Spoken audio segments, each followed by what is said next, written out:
Some nice chill Saturday beachy music. But that's cool. I'm always okay with a little bit of chill.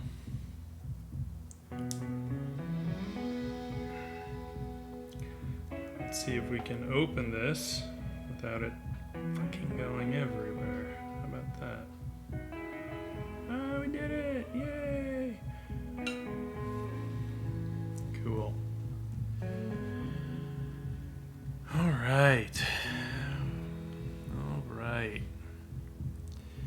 Figured it was high time we do more work on this. First thing, I'm probably gonna glaze her, like, back. I think just all around, and then bring some lights back in.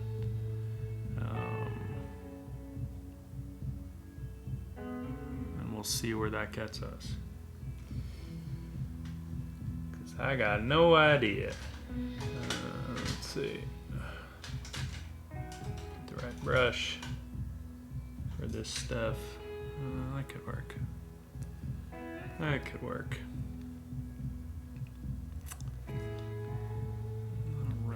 All right.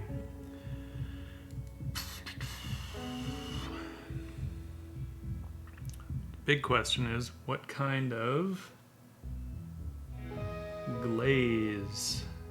What kind meaning, do I want it warm? Do I want a cool glaze? I think I want to... It doesn't need any warming up, that's for sure. I don't think. I think we might cool it all down a little bit.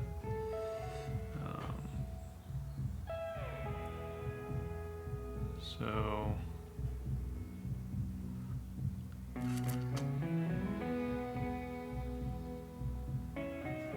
But how much?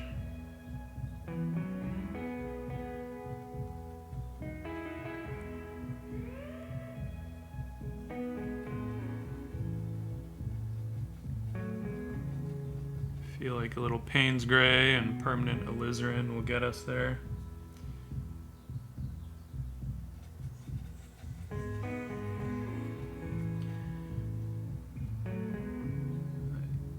I think. And then we'll just thin this stuff down. Although I probably don't want to thin it down too much.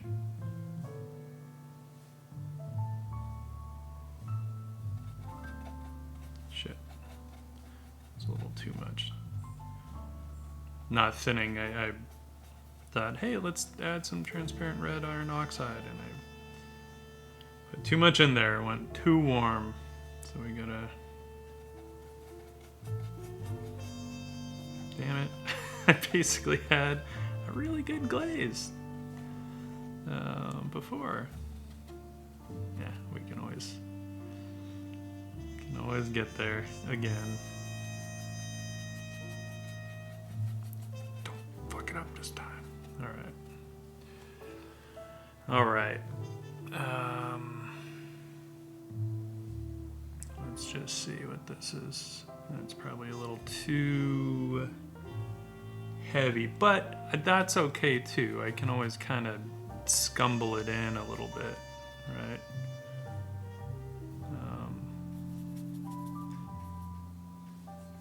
Might still be a little too warm. So let's get a little ultramarine in there. I mean, it's cooling it off still from where it was, I think, but maybe not as much as I would like.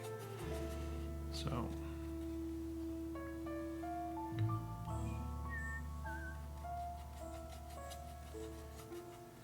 And I'm putting some walnut oil gel in there just because I don't actually want it to dry too fast. I want to be able to push it around a bit before it dries. That's better.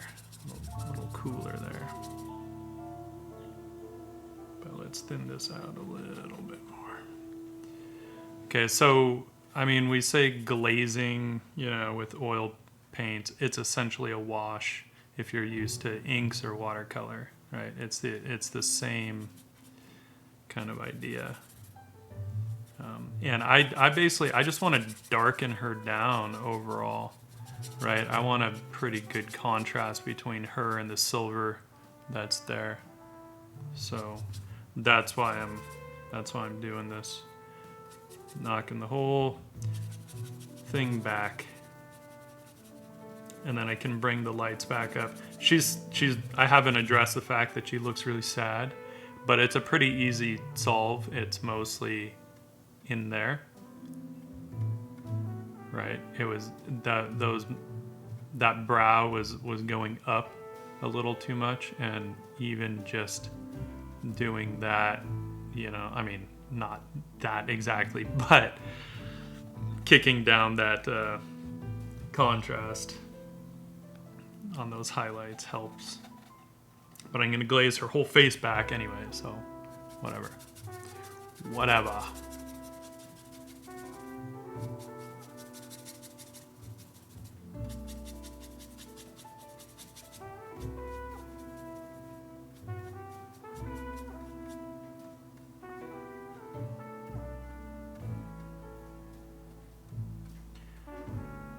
And then I might pull some of the glaze out. Like I can do that with just a paper towel basically, and just kind of rub some of that glaze out if I want those lights to pop through, or I can just paint back into it. And I'll probably do a little bit of both. Obviously there's not a ton of real estate on this painting, so it's not like we have to, you know, do a ton of work to push this stuff around.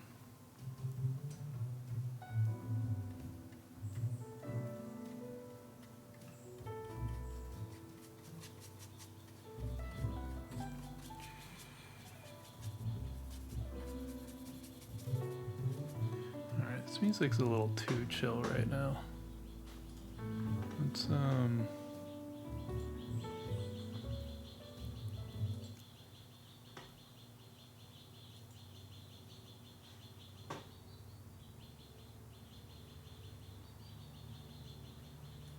You going?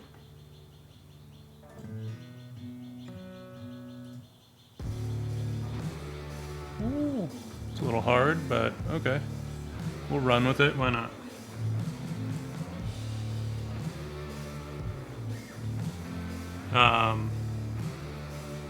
And this stuff, like as it dries, and it starts to dry pretty quick because I have so much. I've like thinned it down so much with mineral spirits, and the mineral spirits dry really fast, right? Like they evaporate. It's kind of like alcohol, not quite as fast as alcohol evaporates, but pretty close.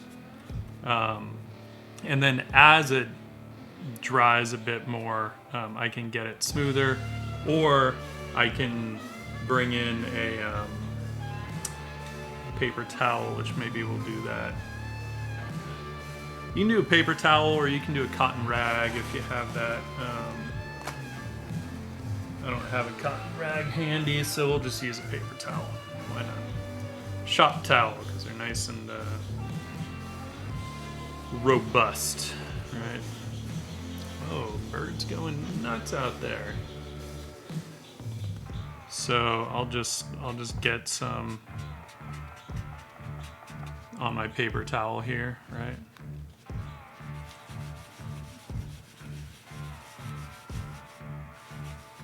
You don't want to push too hard because you'll start to chew up the paper towel, right?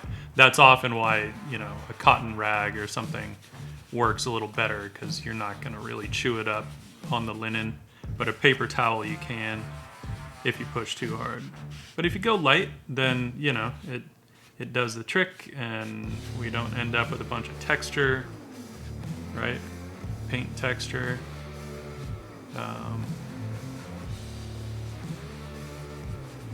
And now we've glazed the whole thing back, darker. in my head, I was like, see? I was going to turn the layer off.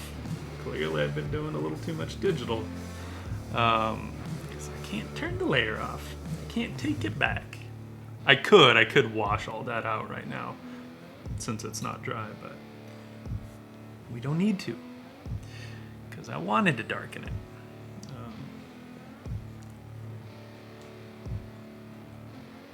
And then some areas I want to go even more so. So that's where I'll use the glaze color, but not as thinned down. Right.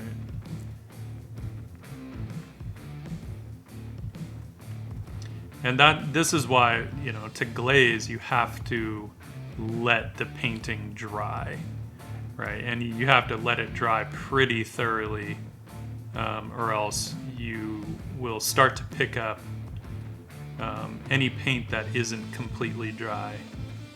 You'll start to pick it up again. Push it around, move it around, and you don't want that. Yo! Oz and Joey.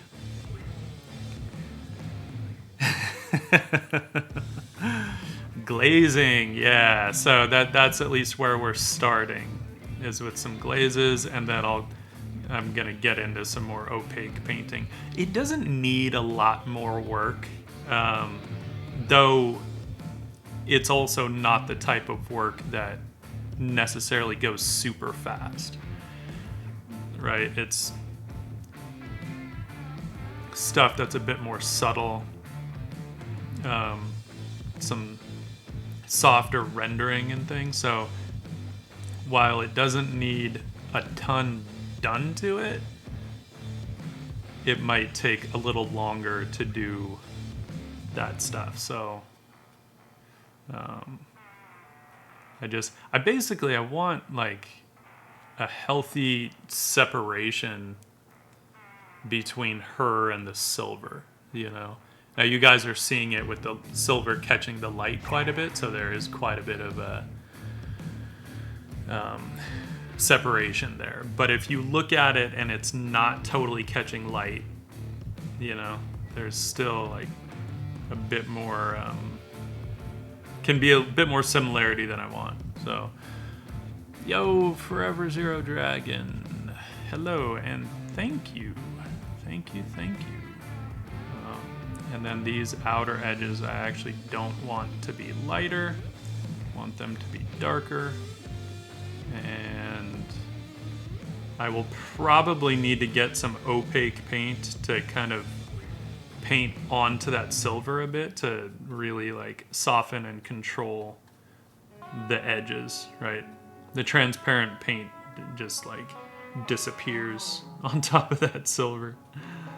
So I'll have to get some opaque stuff, but at least I can darken that edge back for now. And this, mind you, is complete like experimenting. I have not tried any kind of metal leaf with oils before. So that was the whole point of this painting, was really just to see like, what can I do? What can't I do? What can I get away with? What totally doesn't work? So far, it has worked out. But it's also a pretty simple painting, all things considered, so I'm not surprised that it worked out. I don't know what it would be like if I wanted to get something more complex and planned out and all that shit. Who knows? And we got a couple follows. Wada Altani, thank you. And Amaturel, thank you for the follow.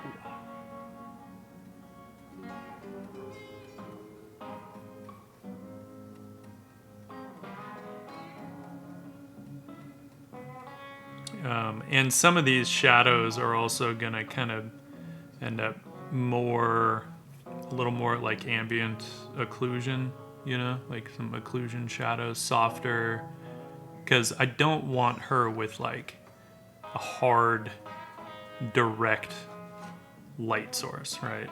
Like that wasn't ever really the goal. She's not backlit necessarily, because I don't think she's catching any direct light. It's just ambient light. And then the silver will kind of, depending on which angle you view it from, might make it feel like there's kind of light somewhere behind her, but not necessarily illuminating her in any way, you know. So I'm just getting some of these darker areas going. Weird. Cool.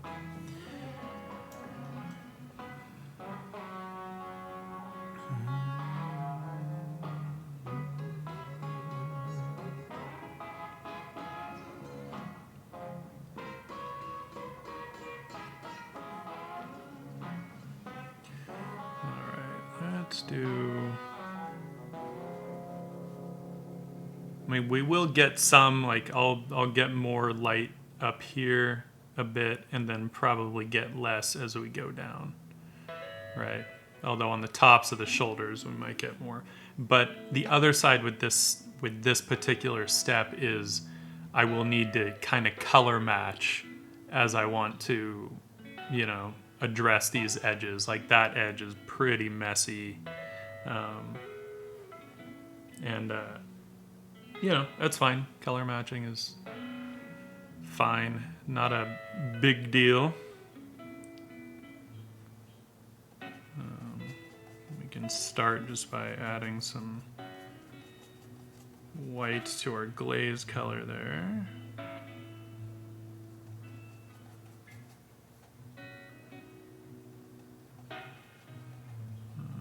Let's see.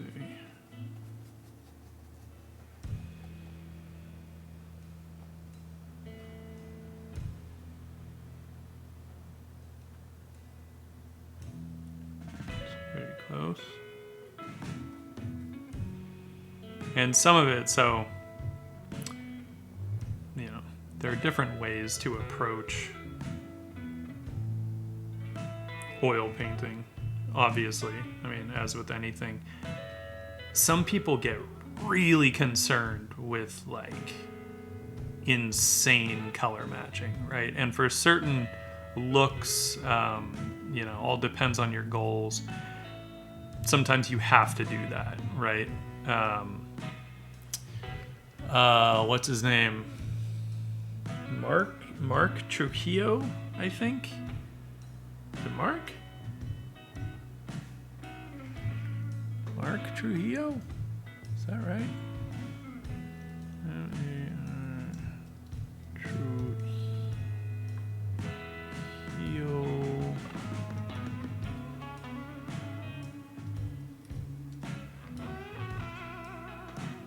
Yeah, it is Mark Trujillo.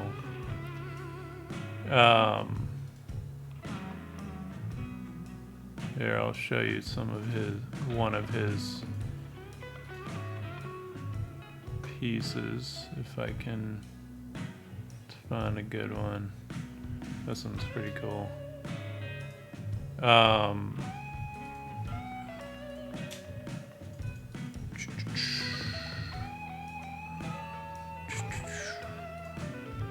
Yo, Paradox, how's it going, man? How you doing?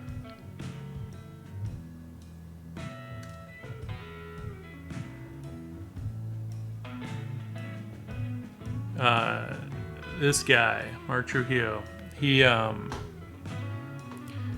so he does these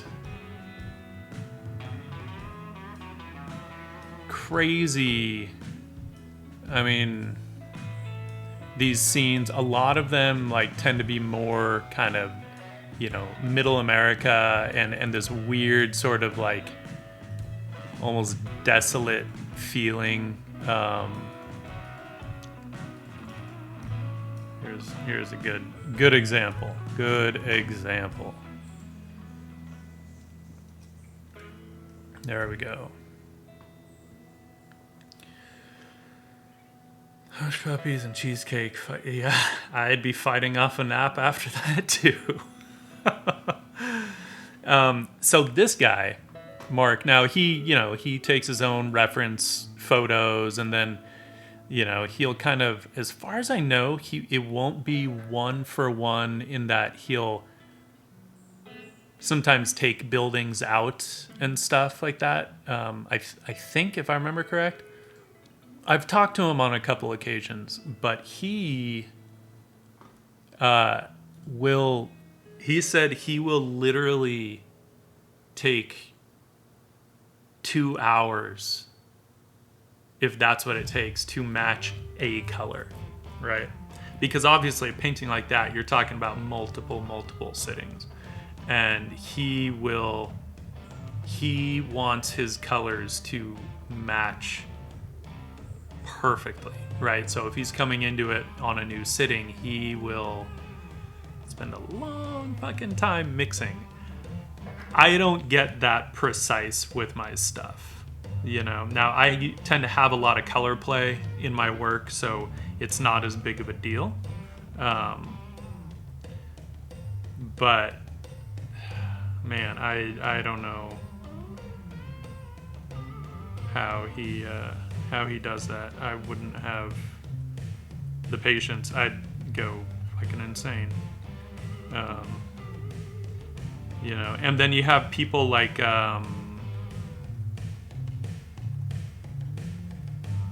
what is everyone's name escaping me? Damn it.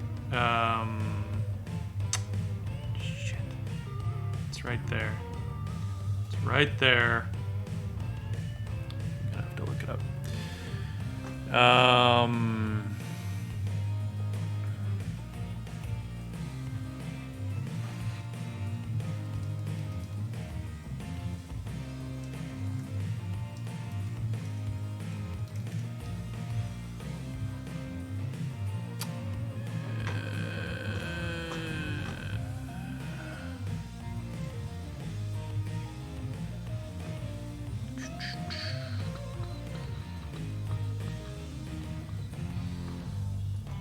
Brendan Kelly.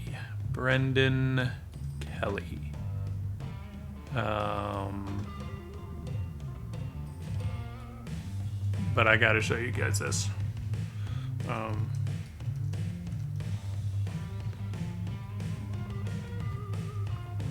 on.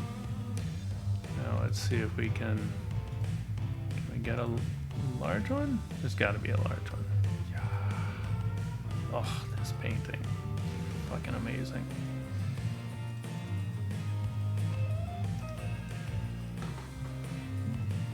Check this out.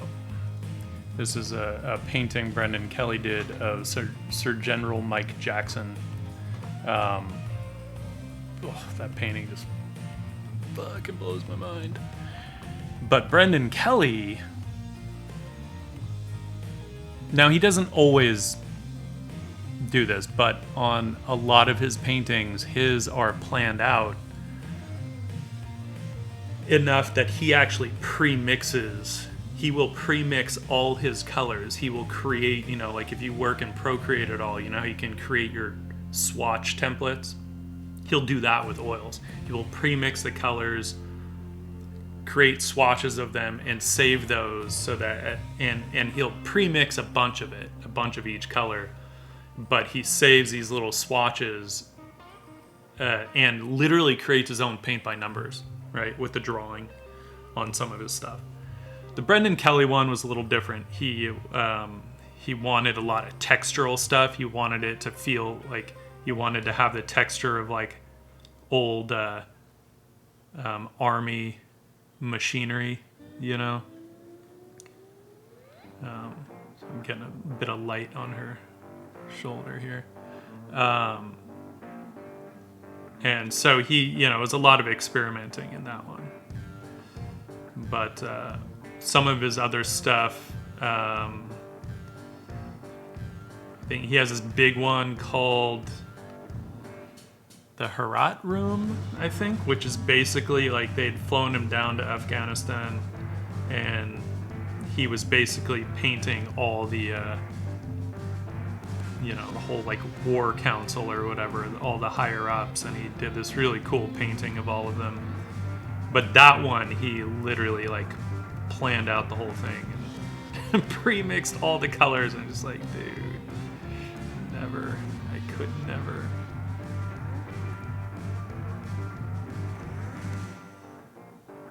But hey, he, whatever, you know, he's got all kinds of painting accolades and awards, and his stuff is awesome, so props to him if that's how he's got to do it. I couldn't do it. Brendan Kelly. Sorry, I should have put that in.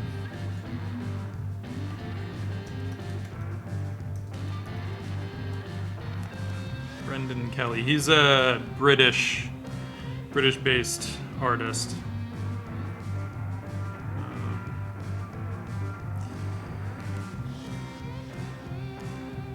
Pretty badass.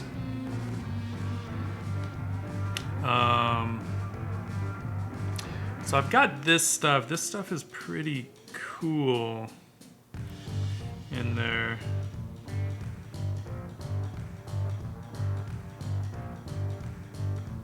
Which is fine. I'm okay with that. I'm just debating if I want to warm up as I go up here. I think I do. We're gonna give it a go. Warm it up, but on the cooler side. So I want to keep it to probably cooler reds, right? I mean, and anything remotely warm, honestly, is gonna look pretty warm against the silver, right? Because the silver is gonna stay fairly cool even if it's reflecting a warmer light source, you know?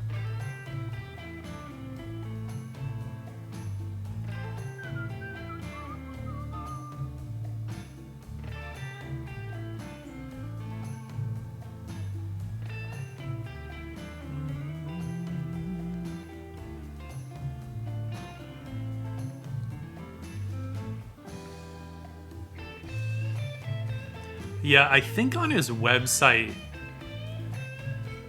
he has a bit like a kind of a process video. It's not a full process video, but it was like, you know, it's like a dramatized kind of more or less the process he used to create it. And it's a cool video. I think it's just a few minutes long. I don't remember actually how long it was, but let's go a bit. Have to go a bit lighter. Yeah, Paradox. Where is? I feel like I haven't seen Pinky online in ages, or maybe I've been kind of going in and out of Twitch a bit lately, just because like I've had to focus a little more on work. Honestly, like the last couple weeks, I think I've gotten one decent night's sleep in the last like 2 weeks, and it was starting to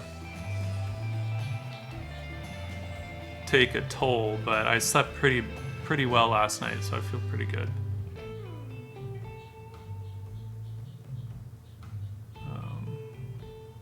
And then I feel like my patio has been a fucking animal war zone at night lately.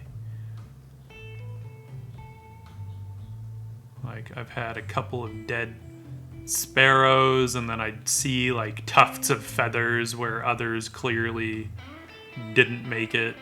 I don't know if it's some of the feral cats that are like getting them. I saw a couple of rats trying to get one that was like, for whatever reason, thought it was a good idea to roost in this little space between the cement and the foundation.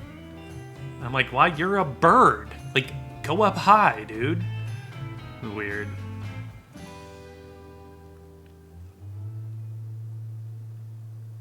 Then I'll totally reach out. I miss Pinky. Yeah.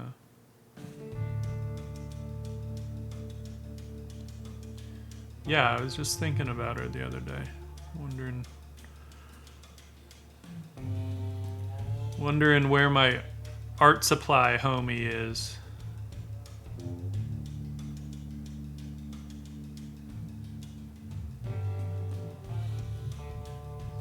It's so funny. I rarely, with oils, rarely get into like really rendering, but for whatever reason, I'm kind of like vibing with that right now. Especially on this piece, I wanted something a little softer, so.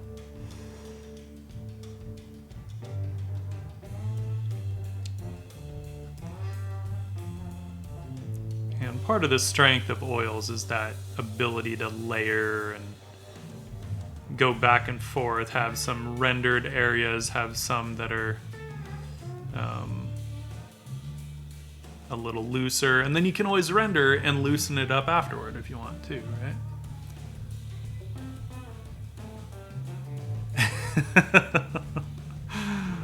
All right, fair enough, fair enough.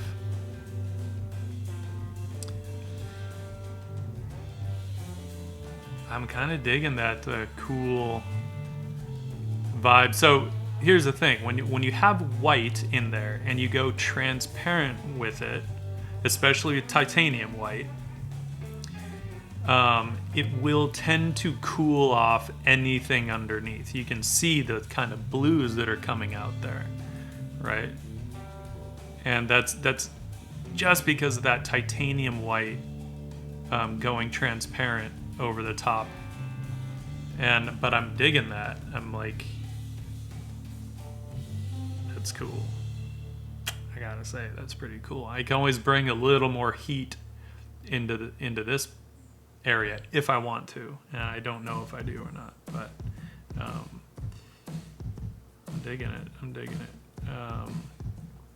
You know, titanium white is not really developed as a transparent white, right? That's where you can get into like zinc white or something like that, but you don't want to mistake the two. You can't really use them interchangeably, right? Because zinc white will crack if you apply it too heavy. It's a very brittle white. But it is good if you want to do a white glaze, right? That's where that zinc can come in. I never use it, to be honest, because whatever. That was not any kind of answer, but I never use it.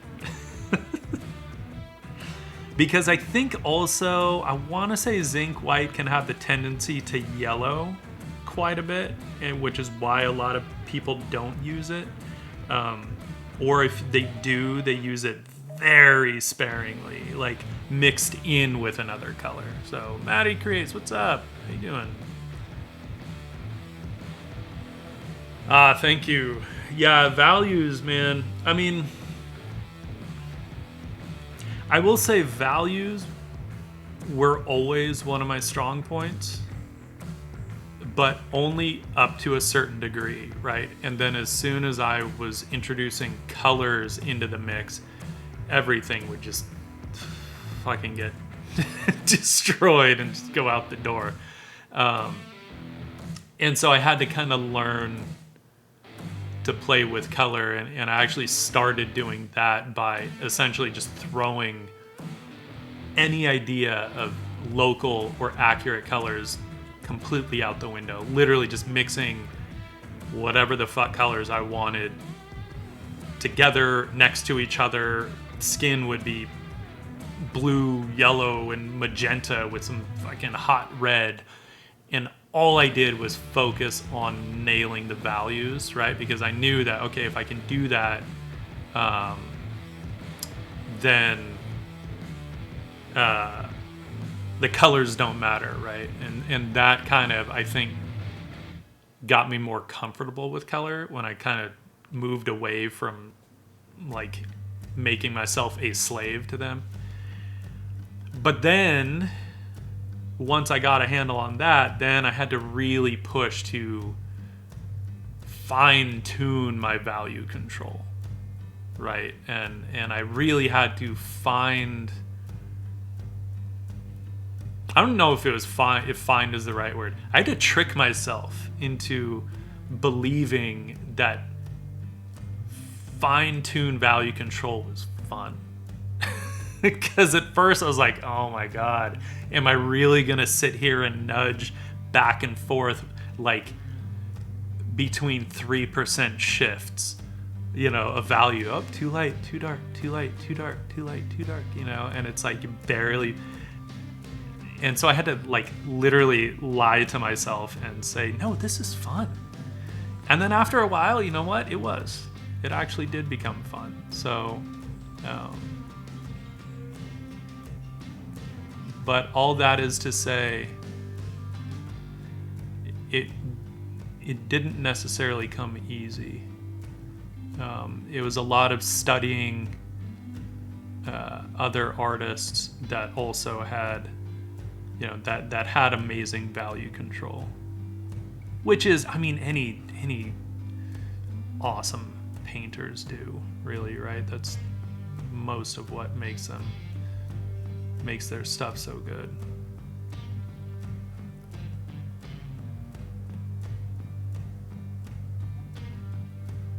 So this is nice because that glaze is still like, it's not totally wet, but it's wet enough that I can actually still mix into it a bit, which is cool. So that's where we can get into some more fine-tuned blending and rendering, which I honestly don't know where this desire to do fine rendering is coming from. I never fucking do it in oils, and most of the time I don't enjoy it, but I think I'm just wanting to slow down a bit, maybe do some softer shit. White furs, when do I add greens or blues or purples instead of just white, and I also need to start desaturating. Yeah, so desat, really good. Double down done. How's it going? Desaturating is really good. If you're working digitally, try doing everything on just the left-hand side of the palette, right? So never go past 50% saturation, right? And just draw like a hard line, but it's actually not straight down the middle. It's actually kind of at an angle. The way the saturation and the value chart goes on like the square palette, you know, whether it's Procreate or Photoshop. You know, and do everything on just, you know, the left hand 50% of the palette. And once you get used to seeing things from that point, then you start to kind of see like, okay, well here I can actually add a really hot pop of color, you know, for a reason, and not just because you're trying to make it brighter, right? And this is something that I've had to do with oils lately, because my tendency is to go too light with oils, because I'm like, no, I need that to pop more, so I'll make something brighter. Where what I should have been doing and what I've started doing is, if I want something to pop more, I look at it and say, okay, well, do I have to make it brighter, or can I achieve the same goal by making stuff around it darker, right? And so it's the same thing when you're talking about color. If you want something to be more saturated, you can either go right to a saturated version of that color, or you can desat the things around it. You can make sure that there are some complementary colors around it that are desaturated, which will make that color pop out more. With white, it's tricky. One thing I would say is, with very few exceptions, and those few exceptions probably only fall into abstract Mondrian type art, don't ever use white. Like, it's always like, no matter what you're doing, white plus 1, right? White plus some color, whether it's digital or traditional, right? Because white will actually flatten things out. And in like a traditional painting, white is not actually the brightest color. For whatever reason, if you put pure white on something, unless you have a hot light hitting that white, it'll actually tend to look a little darker. So the brightest color you can get really is like white with just a little bit of lemon yellow in it, right? Or like cad lemon yellow. Put a little bit of that in some white, and then it looks so bright. It's crazy.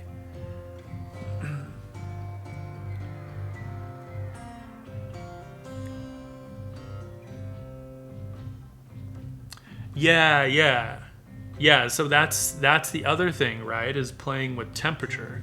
And there are ways that you can do that. You can either as you're saying, you can desaturate them, which I fucking love doing. That's why I always have, my palette tends to skew warm on the surface, on the painting surface. But I always have colors that I know, like my olive green is basically used to desaturate my reds, right? And so I feel like you can desaturate, or you can literally cool things off by skewing toward blue. But all depends on the look that you want, right? If you skew toward blue, you end up with more like these kind of clean colors, what I would kind of call Disney colors, but not in a bad way. They're just very clean. And it's all a matter of whether that's the look that you want. By the way, hello, Toxic Mom. How are you? Welcome.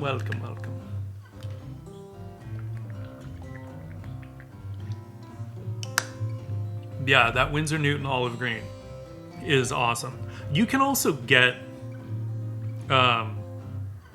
if you have Indian yellow and you have ivory black, you can mix those together and get a pretty close olive green to the Windsor Newton, because that's essentially the pigments they're using to create that olive green is basically Indian yellow and ivory black. So you could mix up your own if you have those two colors.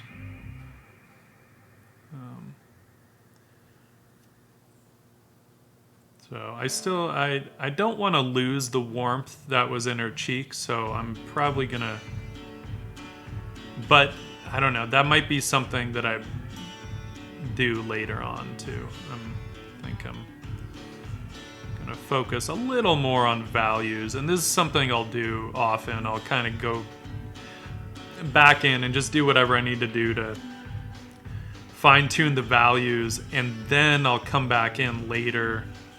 And that's where the it's not color matching, but it's value matching comes in, right? I'll come in and just make sure I really match the values that I laid down, and then I'll just lay in colors kind of very lightly. Yeah, the transparent oxides, man. I recommend transparent brown and transparent red iron oxide over burnt umber and burnt sienna. I prefer them a lot. I just I feel like they are cleaner colors, easier to work with, and I love the fact that they're transparent. But I'm one of those, like, I have half a watercolor brain. So I really love starting with transparent colors and then introducing opacity a little later in,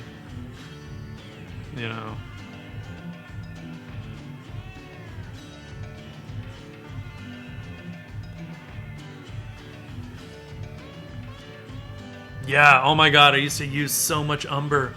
But the problem with umber is, like, burnt umber just dries with that awful matte. You know, I hate, like, you have to varnish burnt umber afterward, and then I don't. It's a little too far toward yellow for me, right? It's like, it's basically a really dark orange yellow, and the transparent brown iron oxide goes a bit more toward red, and I prefer that. I find it is just nicer in the deeper colors to have something that skews a little more red, because that yellowy orange can go dirty really fast. The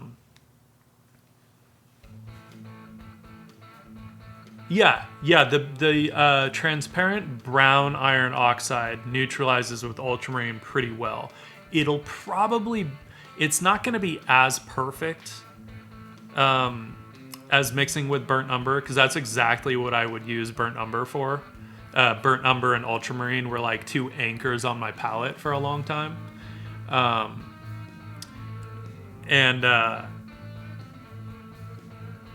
But the transparent brown iron oxide, it's not going to give you as much of a gray mixed with the ultramarine, but it's not far off, you know.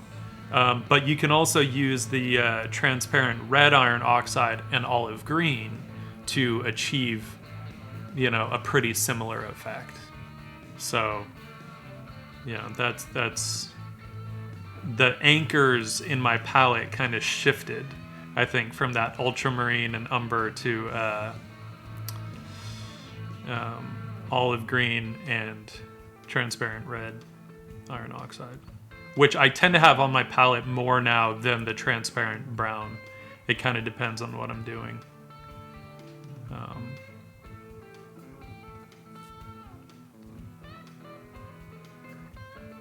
So this is what we would call scumbling here, what I'm doing. Essentially, when you're doing non-thinned down glazes that are lighter, that's scumbling.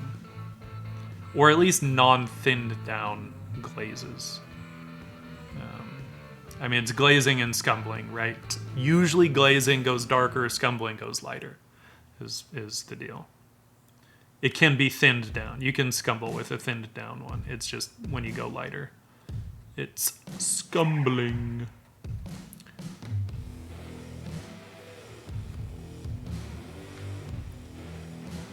Nice. Yo, the anti-troll. Thanks for the follow. Welcome in.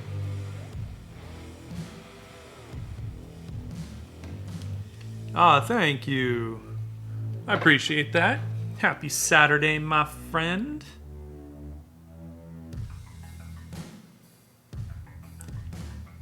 I see you living up to your anti-troll name. I like it. I can dig it.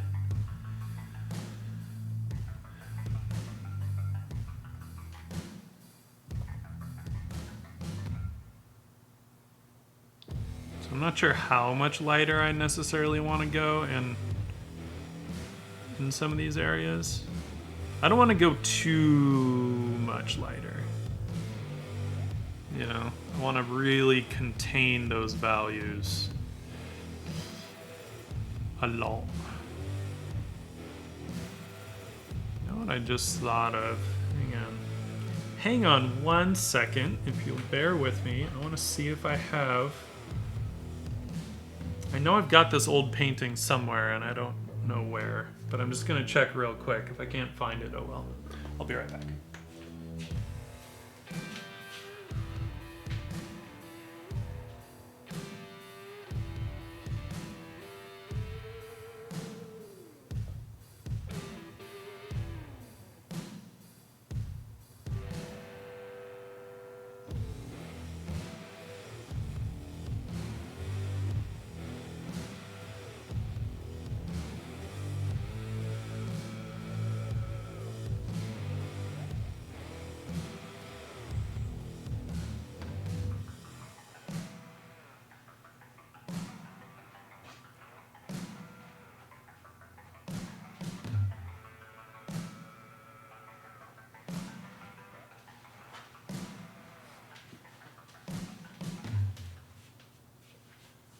did find it, but we'll have to see if I can even get a good...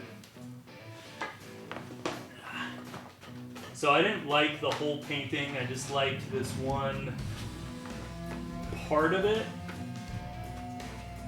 And this is an old one from school. Shit, that's gonna be sideways, isn't it? Yeah, it's gonna be sideways, so we'll have to hold it sideways for y'all. Where am I going?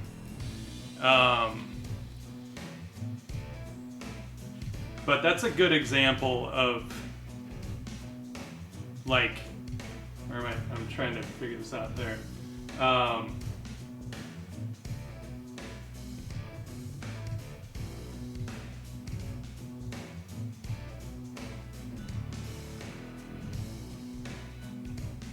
Right, so this is a good example of how I was like, fuck, I don't care about accurate color. I'm just gonna focus on value. And if the values are there, then the colors don't actually matter, right? So, yeah, that's what this one was about. Right. Just like crazy colors.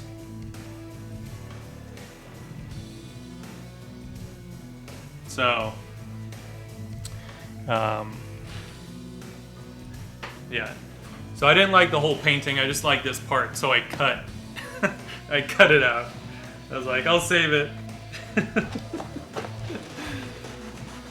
Maybe one day I'll stretch it over a surface. But, you know, it's an old painting. So it's not like skill-wise I could do better now.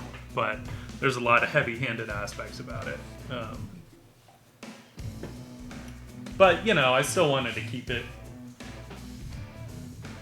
More than anything to remind me about that kind of color process, just in case I ever want to sort of dip back into some of those crazy colors again. I think I tend to do a little bit of that regardless. It's more subtle now, so...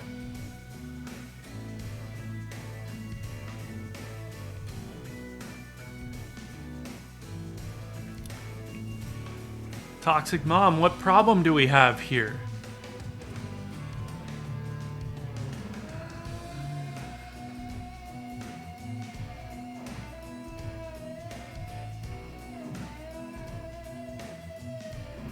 Right on, Maddie.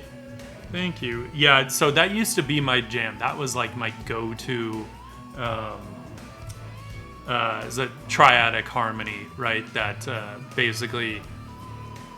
the kind of orangey gold, purple, or orangey gold, green, and like magenta purple. That was like that Triadic Harmony was like in every fucking thing I did, and it took me a while before I actually saw it. I didn't really realize it until I had a teacher point it out to me. And I think they were like, yeah, you know, I really like the Triadic Harmony you have here. I'm like, what are you talking about? And he pointed it out, and I was like, whoa. And then I started to realize I did that in like everything to one degree or another. I want to get...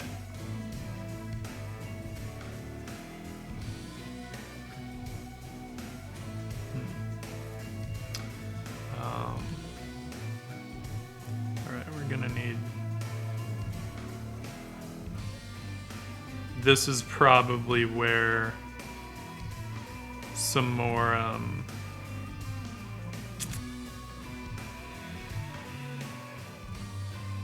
opaque colors would come in handy, I think.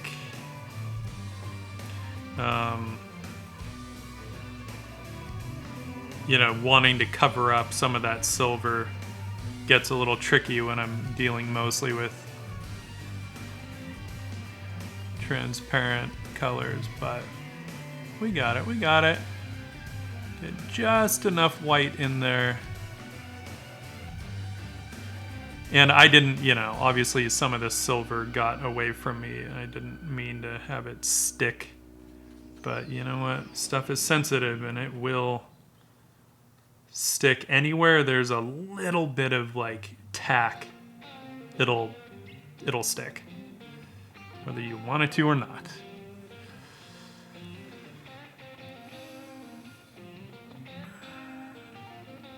Thank you, Pixel Bamf.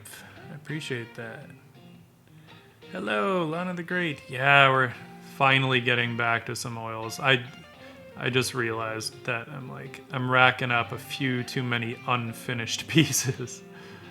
That's the downside of chasing inspiration is you're like, okay, now I gotta wait for this to dry, and then you get inspired to do other shit, and then you go off on some crazy tangent, right?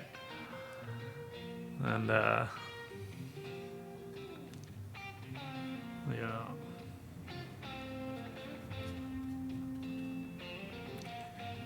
yeah, if you guys are interested in the Patreon, it's new. I'm kind of partially still figuring it out, learning my way through it. But I am sharing some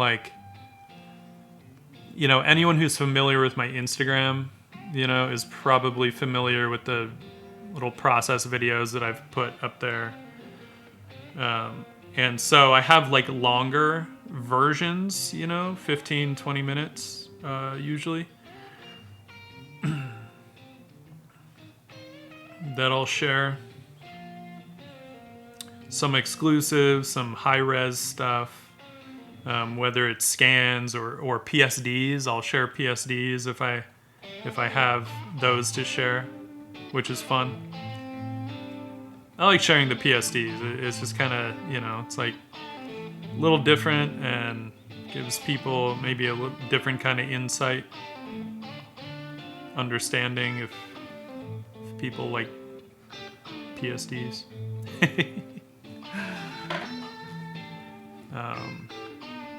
Discounts on the store as well. I want to bring some of the cool highlights back in because I like those cool highlights on the warm hair.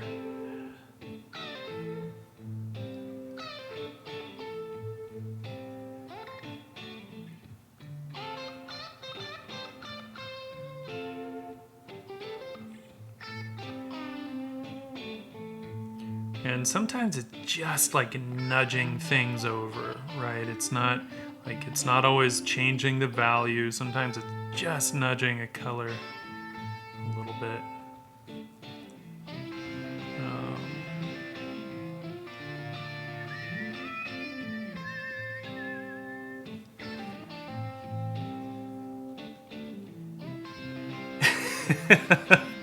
Hey, it wasn't me. Lana the Great pulled it up. Joey, we gotta get more people on the Patreon. We gotta fill that roster out. No, I wanna be more active on there. Also, anyone that joins the Patreon, if you're also on Discord, there is a Discord attachment for a patron only side, which is completely empty on the Discord right now. But what I would like to do also is maybe do some patron only streams on Discord. Where maybe we could get people kind of in the voice channel, because obviously it would be small right now, but it would be kind of fun to be able to actually literally chat and maybe ask questions and have a bit more of a conversation. I gotta address that edge there on the back, but I will want that probably to be a bit warmer.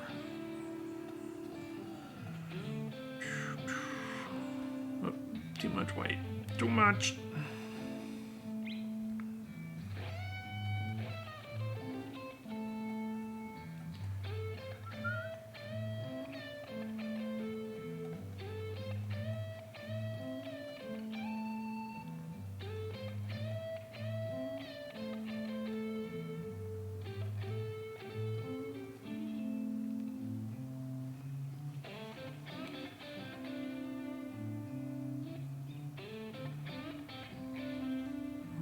powder came with many layers, and I go insane while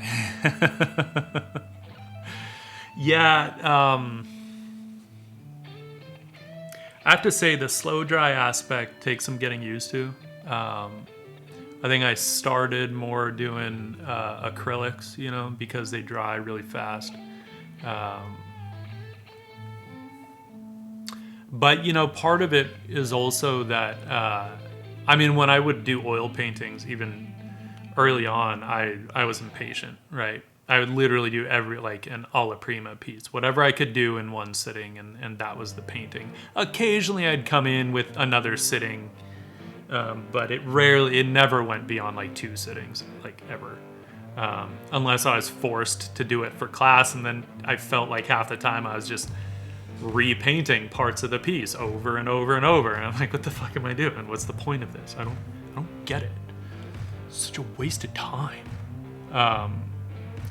But then, you know, you work as a sketch artist for years and years, where your whole job is predicated on working really quickly. And then all of a sudden, being able to take your time and go slow on things starts to sound really good. Hey, Double Down Done, thanks for hanging out. Appreciate it. Appreciate you.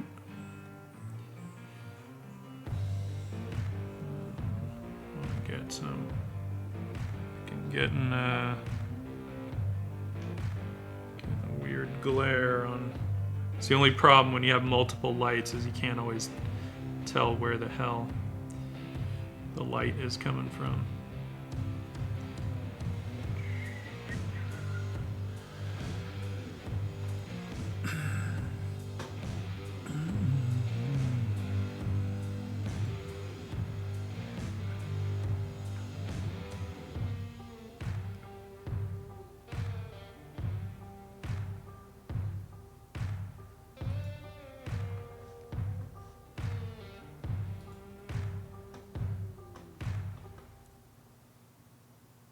That's a cool flower photo there.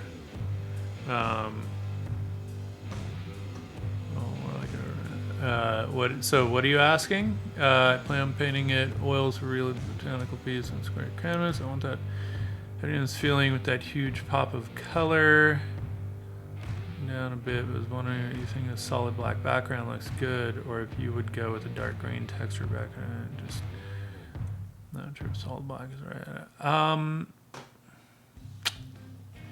Yeah, I mean, you know, I feel like some of that comes down to preference. I feel like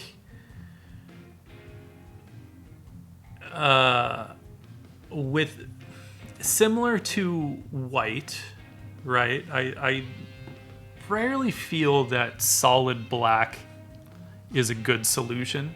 It can flatten out a lot. I mean, obviously you would have to varnish it, or, you know, use some walnut oil or something in it to give it some gloss. But even if you use black, I would still mix some colors in there just so that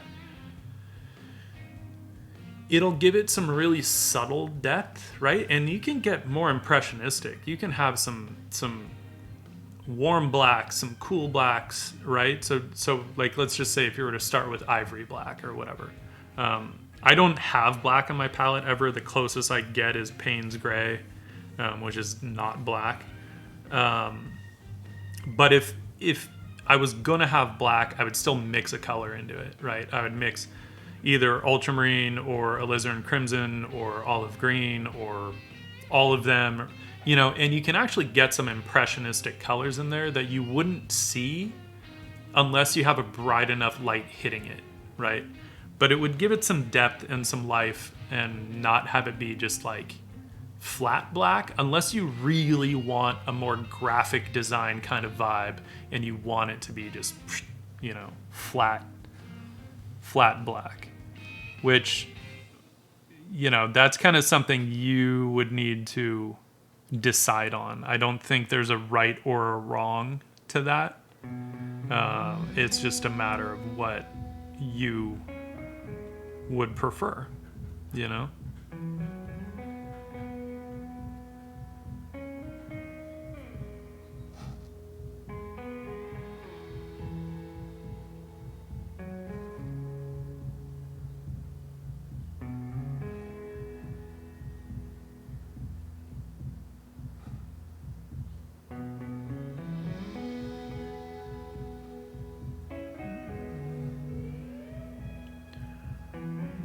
Some of these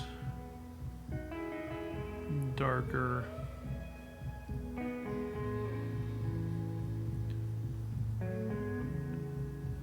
darks, accented darks in there.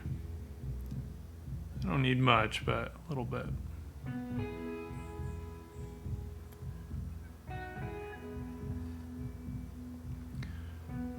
And then it'll be nice once I glaze this whole thing too, or varnish this whole thing, because even though like there's actually, so I almost never like it.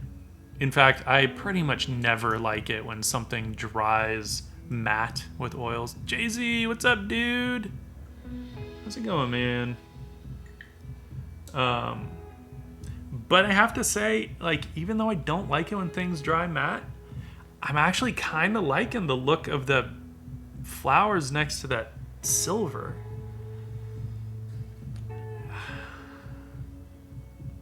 Now, if I wanted to, I could varnish the whole thing with a gloss or satin varnish, and if I don't like it, I could, once the varnish dries, I could do a matte varnish over the top. I don't know if that's a big no-no or not, to be honest. I'm gonna switch over to a smaller brush. Oh, what do we want? What do we want? Filbert, flat. A little bit of both, maybe. Got our evergreen.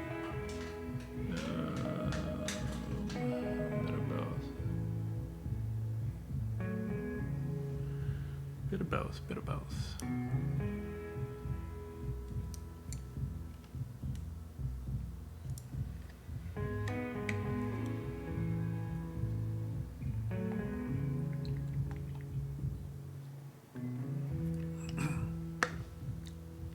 Yeah.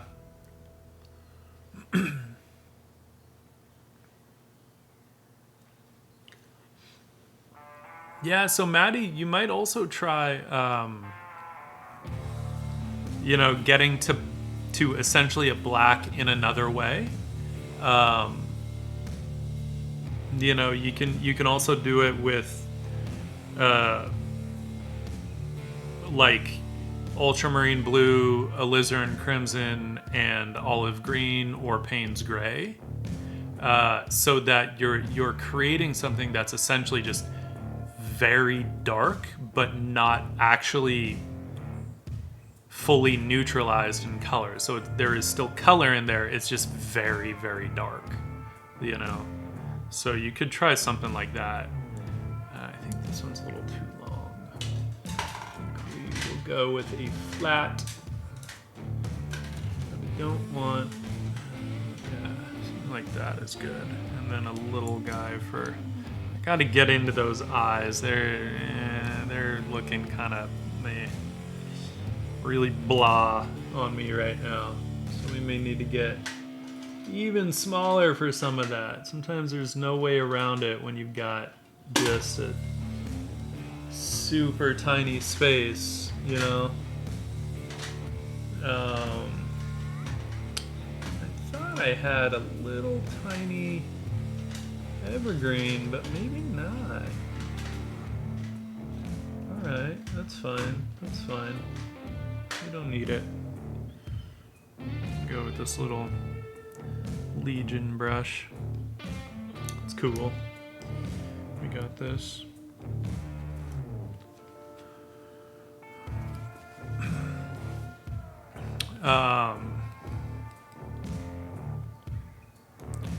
You would have sinking in problems when working on canvas. You'd have to oil it out and varnish. Do an oil out and a varnish? Because you can just oil it out, right? And leave it at that.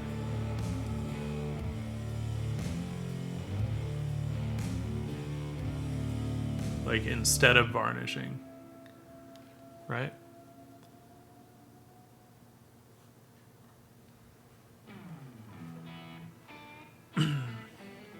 And it's interesting to me because not everyone likes or not everyone wants that unified surface, right? Like for me, I don't know. I'm not into the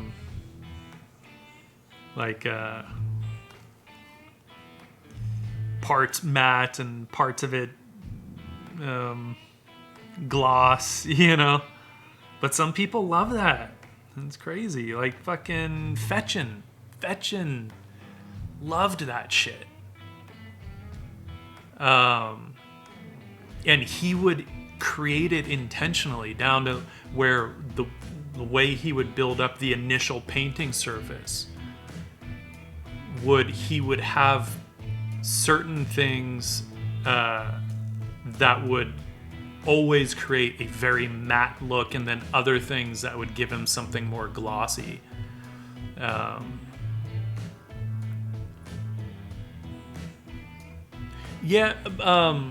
I think Jay-Z isn't it also just like down to the different colors? Like some colors just dry matte. Now I've gotten rid of pretty much all those colors. The only reason this has dried matte is because it was so thin. When I put it down, but like I pretty much got rid of all my matte colors because I just don't like it.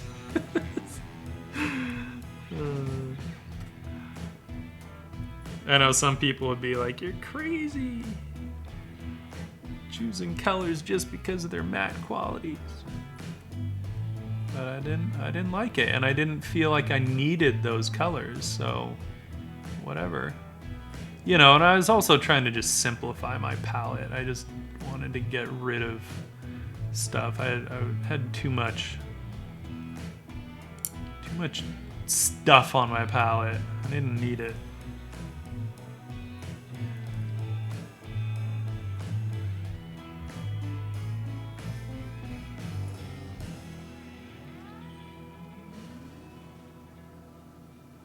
Now, this is the hard part. Like, I want her to have green eyes, but I've got to mix something up that is not going to be anywhere near green. It just needs to look green in these shadows, right? Next to all the warmth in the shadows. And this is the tough part when you don't have exact reference. Also, I mean, I could pull up the image that I had painted digitally for my reference, but I'm kind of past that point. I don't really need it.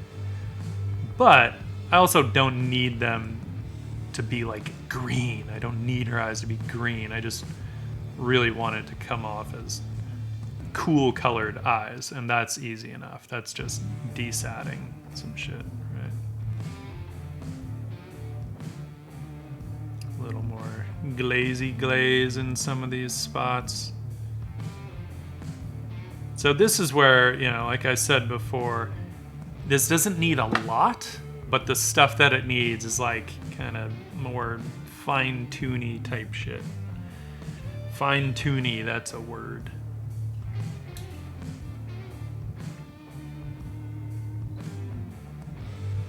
Maddie, I do varnish all my pieces at this point. Like once they're finished, you know. Sometimes, you know, if you're partway through a painting and you have a really splotchy surface, which happens, you know, just let it dry to a certain degree. You want it to at least be dry to the touch, and then you can lightly apply a retouch varnish, right? Which is not meant to seal the surface, so the paint underneath it can still dry. but it will help unify the surface, you know, with more of that gloss that we love so much in oils. So you can do that partway through. But yeah, I always tend to varnish my pieces after, you know, once I'm actually done with them.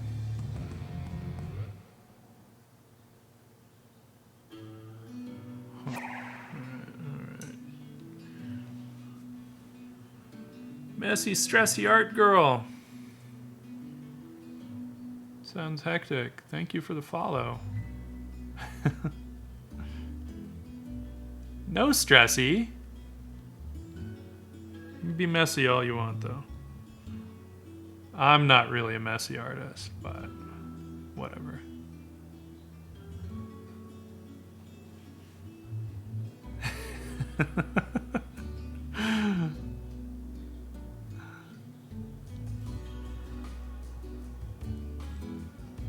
I can't say I never stress at all, because, you know, sometimes even if you don't think you're stressing, you might be stressing about something, right? I don't usually feel stressed, but sometimes it sneaks up on me and it takes me a while to realize, like, oh, I think I'm stressed out. Because I'm just rarely stressed out.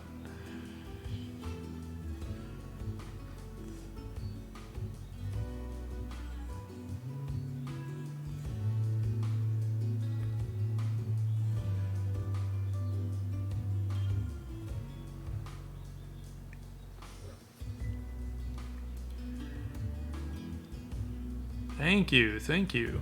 I used silver leaf. So this is pure silver leaf.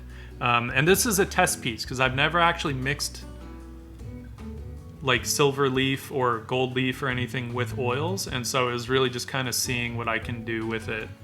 You know, I've seen it done on plenty of pieces, but I've never seen the process, so I don't actually know how can I mix these two and what, you know. So this is actually a metallic leaf, which is nice. Catch that magenta light back there. Right. So, yeah. Yeah, it's a, you know, it adds a really nice kind of depth to this, especially when you see it in person. It's hard to convey on a video. On a video it does a pretty good job, but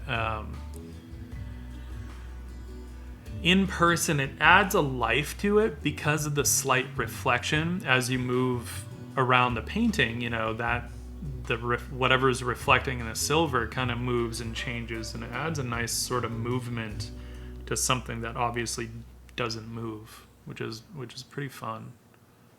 You can recommend other good oil painters on Twitch. I haven't found too many. I mainly work in oil, so I'm always happy to find more to follow. Well, I honestly, as far as oil painting goes, I think the only ones I follow are Pink Eye Epoxy, Arthur Gain, and then who's the recent dude that we had rated the other day? That I think Joey the Saint had recommended, that for some reason I didn't follow yet. Also, why is that chat so big?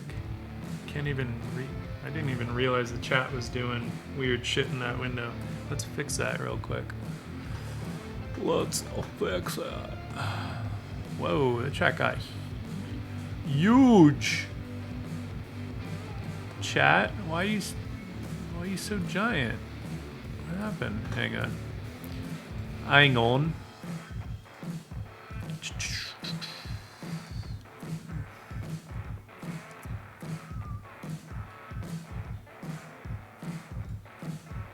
It's refreshing.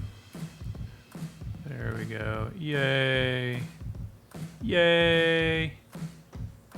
Oh yeah, Liad. Liad started a new job, right? I saw something about storyboarding. I also follow Liad.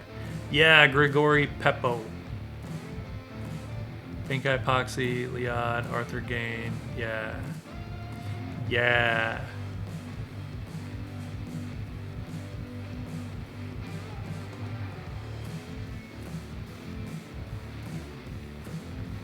Yeah. All those guys. All them cats is good. I'm gonna lighten up in the forehead area a bit more because I want to get a bit more of a gradation of light going. So do that. Bring a little bit of heat into it. Not too much though. I don't want to go overboard. Which we can do pretty easily. I should have done this part with a bigger brush, with one of my bigger brushes. Which I probably still should.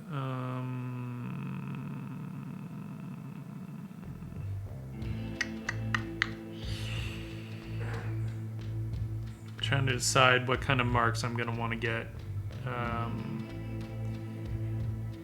We might have to break out the filbert again. Filberts are really great for like calligraphy. I think that's why they're kind of one of my favorite brushes to use. I just need to find the right size and all that. Actually, let's do that. A little softy brush for all our rendery needs.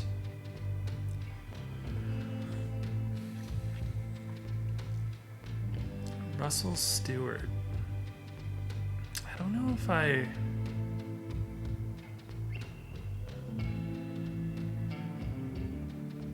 Oh, does he do oils, Steve Nigerian? I feel like I haven't watched him enough.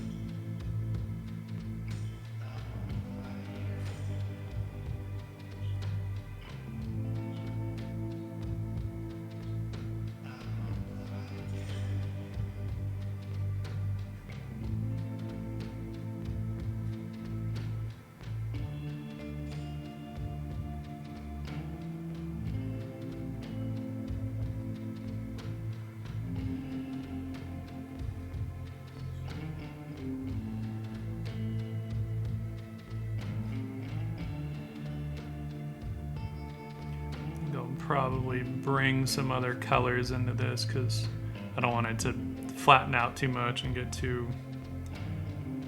boring. But I don't want to go overboard either. I'm not trying to go too crazy with the color. Just get a little bit of variety. Which for me in skin tones usually means bringing in a little more like greens and yellowy blues, but hopefully not going too far. Damn it, I just made that way too dark. That's okay. That's okay, we got this. Fine.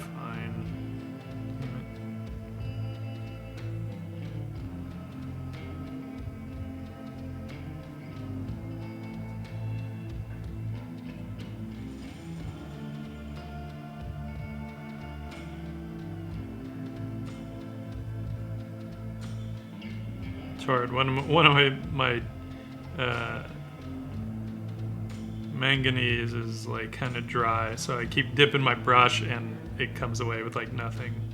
But I kind of wanted that. I would just in case I wanted to get some heavier textures and stuff. So, and what I'm looking at here, by the way, for my skin tones, right, is this mix here, right? So looking at a range of yellows, reds, blue greens and stuff, and obviously keeping it pretty muted, right? So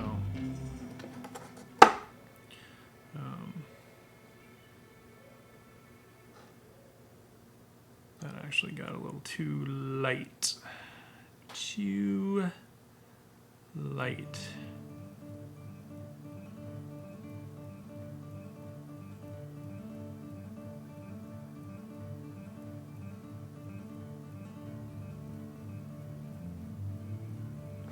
And that temperature change is often what will help sell the plane shift, right? Rather than just leaning into value shifts to turn something. The temperature can do a lot of that for us. Whether you're, like I said before, whether you're truly shifting temperature or just desaturating. And either one can work, it just kind of depends on what your goals are. Right, so, and that's something I'm gonna wanna get kind of on the sides of her nose a little more. Because I actually do want to get a little lighter on her nose. I just haven't done that yet. But then once I do, this part is going to get much darker. So I'm not going to want that. I don't want it. That can start to look kind of weird. So we don't always want to go too heavy into that. Which means I'm going to want to lighten that up a bit. But I don't want to go too hot with the color.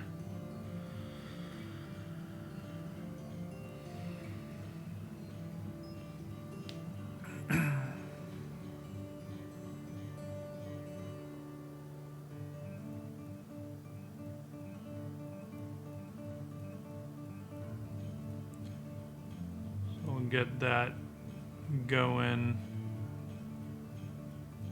and then lighten that kind of up at the bridge and around the tip of the nose a bit more.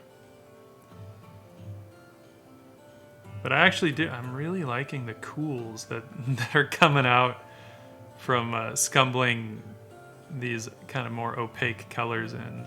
It's really fun. Fun little color play happening.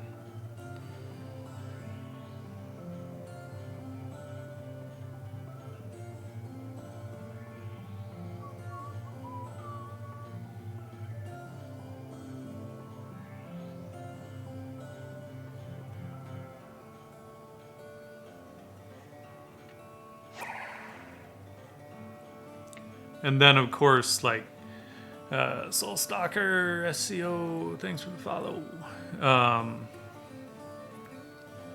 The more opaque you go, the more like you have to.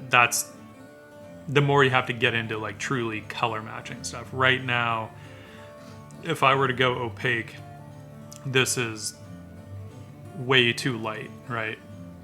We can see that value difference between the brush and her nose, and that's way too light if I were to go full opaque with it.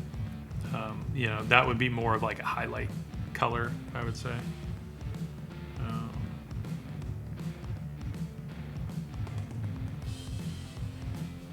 And I do want to go a little more opaque because I want to get some kind of more marks in there. I don't want everything to be really rendered. So it's going to be a bit of a back and forth, I think, on some of this stuff.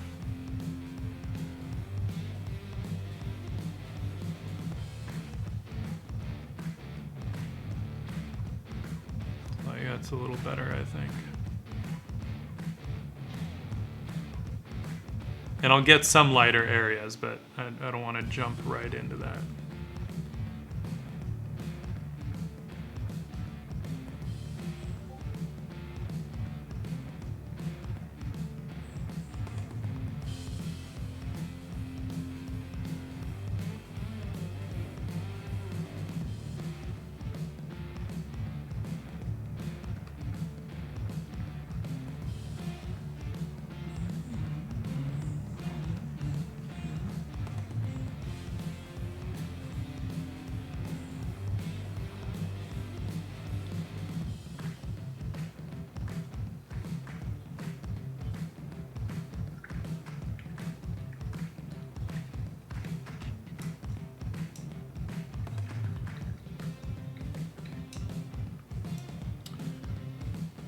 How is everyone on this fine Saturday? Is it treating y'all well? I hope it is.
So I knew I would want to get a little bit lighter in some of these areas. Essentially kind of the natural sort of highlight areas that catch highlights naturally, you know. Although I do need to remember that I want to get a bit more red in the cheeks, so some of that might darken down a little bit more again.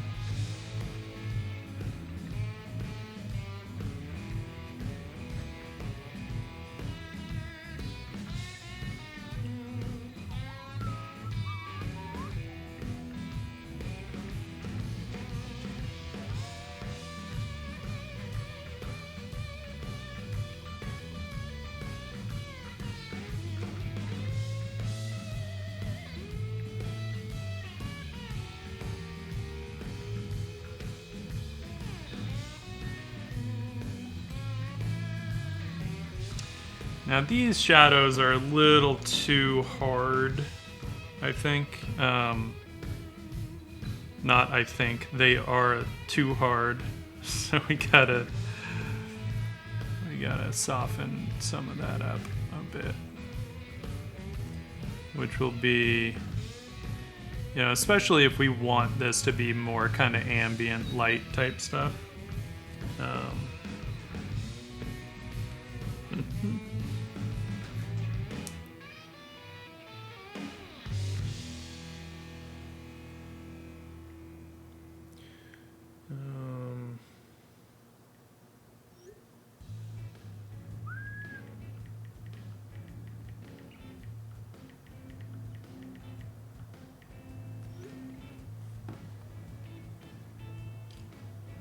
So it's just a bit of back and forth. Nothing crazy. Just some back and forth with the light and shadow. To kind of render that in a little, soften that up. And there are different ways, right, that we could create those soft shadows. I'm choosing to blend on the surface, on the canvas, so to speak, even though technically this is not canvas. Part of that is probably because I do get a little lazy with this stuff, and I don't want to mix up every single value. But that's the other way you could do it, is you could mix up some iterations of values. Like, you don't have to blend the stuff in, right? Like, that's not the only way that we can create a soft edge.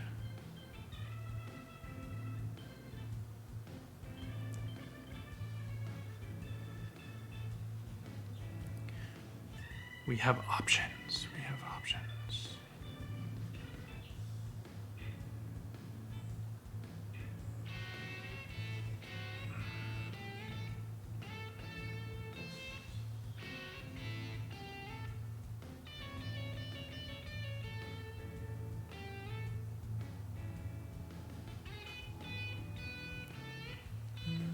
Martest, how's it going? I mean, sometimes, you know, like, I can acknowledge when sometimes my work habits are bred from laziness. You know, I'm okay with it. I'll own it. And it is, like, some of it comes from that, but, you know, it's not to say that I'm lazy. It's just that I'm like, I just don't feel like doing it whichever way. I see. I see what you're going for there, Maddie. I actually prefer the black to the green.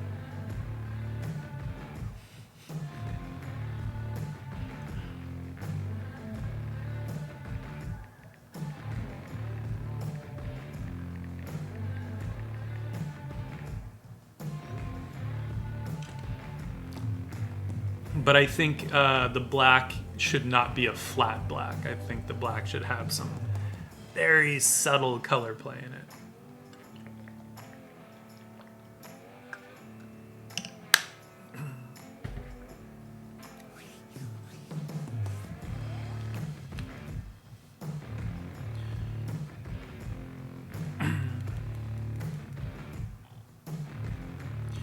Trying to decide if I want to just kind of dry this brush off real good, because I want to feather some of this, and if I have solvent in there, then it'll just pick up the paint. I don't think I want to get highlights in there right now. So basically I have a few unfinished oils. I pulled out a couple of others over here, so I might switch over to one of those.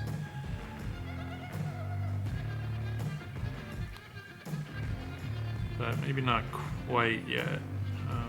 Let's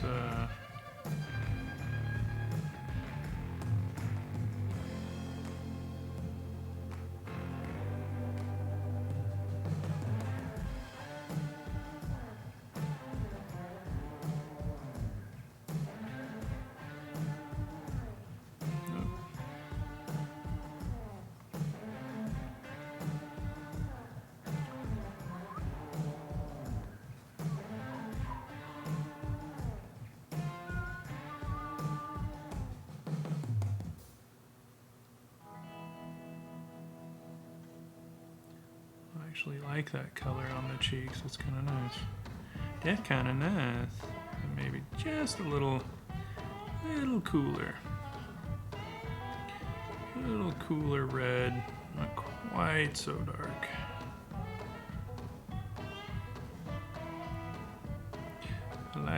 I like.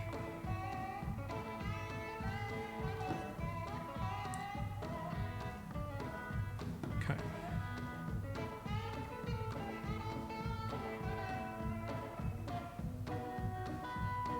So I do often like, I shouldn't say often because it's a recent thing, where I've been liking to go a bit darker on. I used to try and really match the values that I had set up, but I kind of like the ruddy cheeks, you know? I mean, some of this stuff will get lighter again, and because if I throw light on the kind of top side of that cheek, then of course it'll lighten up again. But I've been enjoying kind of looking at all the naturalist pre-Raphaelites and kind of seeing the way that they would use the colors, because they were all painting from life. They weren't really painting from photos, so they were observing things that might not be exactly as we imagine them to be. So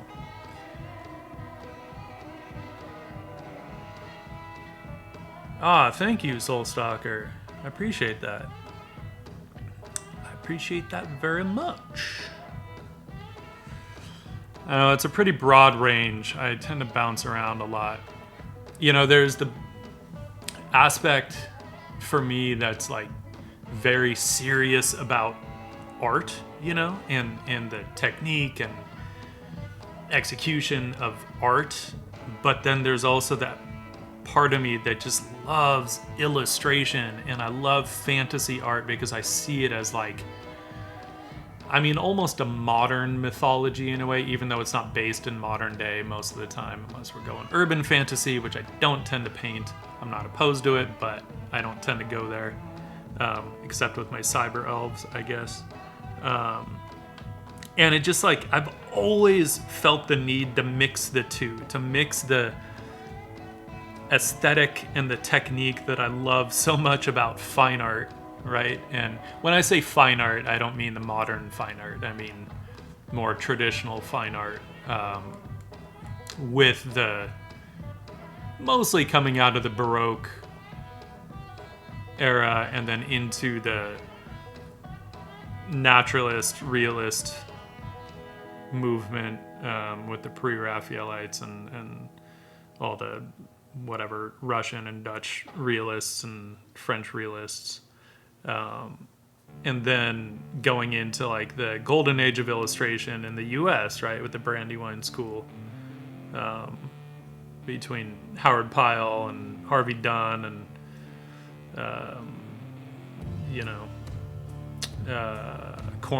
Dean Cornwell, one of my all-time faves. And so it's just like, it's funny because there's that aspect where it's like, I love, painting little whatever silly pixies and creatures and things like that, but at the same time I can't help but take it seriously to a degree that that I'm trying to find a balance for these days, like, because I feel like if you take something seriously enough, you can turn anything into art, no matter how trite some people might think the subject matter is. I think there are ways into it that can make sense, right? It doesn't all have to be like end of the world dramatic commentary and shit. I've always been a fan of the kind of Greco-Roman, desire for beauty and putting not just beauty, but something to aspire to out in the world, right? Like, this is the epitome of what it can mean to be human, right? Like, it doesn't all have to be, as we were fond of saying in school, it doesn't all have to be babies on meat hooks, Like, it doesn't all have to be severe and dark and tragic. There's a time and a place for that too.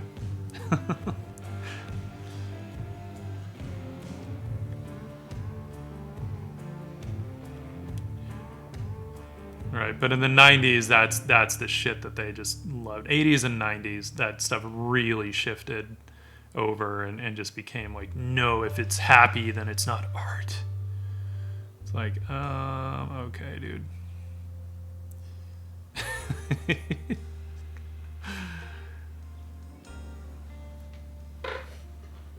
Yeah, sure thing, Soul Stalker. It was probably a little bit of a slight rant there on it, but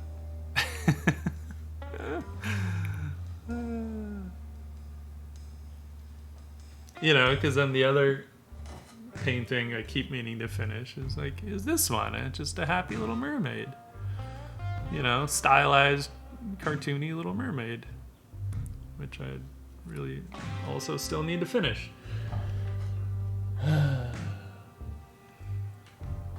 We'll get there. We will get there.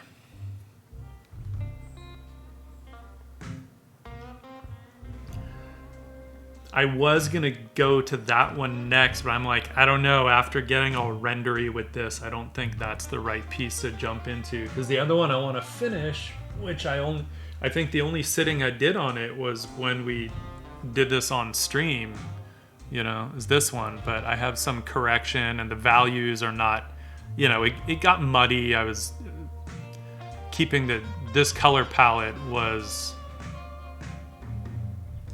shit, now I can't remember if I actually added blue into this or not.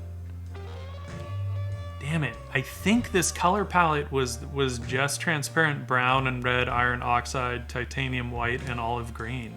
I don't think I had any blue on this palette. But, some of the values don't make any sense, and so I want to adjust that stuff. So I might go into this one next. We'll see.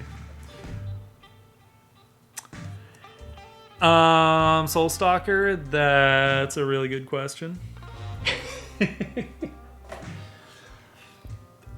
I've been doing it about twice a week. This week, honestly, this is my first time jumping on, just because, I don't know, I was feeling a little weird this week and wasn't really in the mood to stream, and I hadn't been sleeping well, and so I was like, you know what, I gotta focus on work and not worry about other stuff right now. Because I do, I work full-time I'm the illustration director at an ad agency in Hollywood. We do key art for film and TV and video games. So that's my day job. It's kind of running the team and doing sketches and illustration for posters and stuff. So always got to make sure I've got the energy for that first and foremost, because that pays my bills.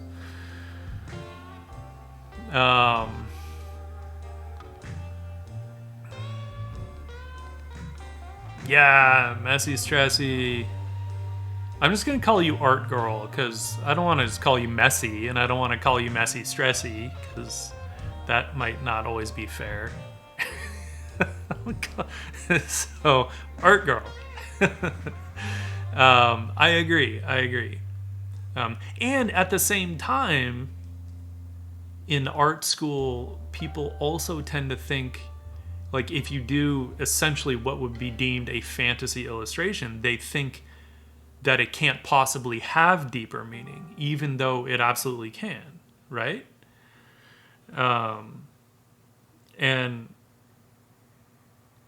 And then on the flip side of that, just telling a story can be meaning enough, right?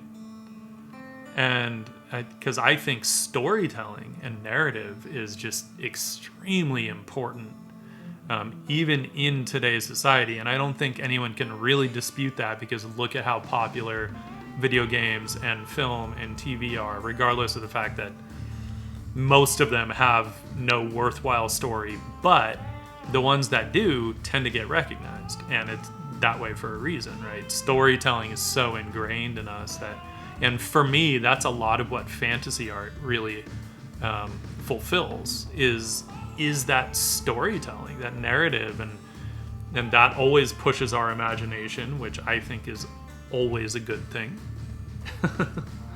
So yeah.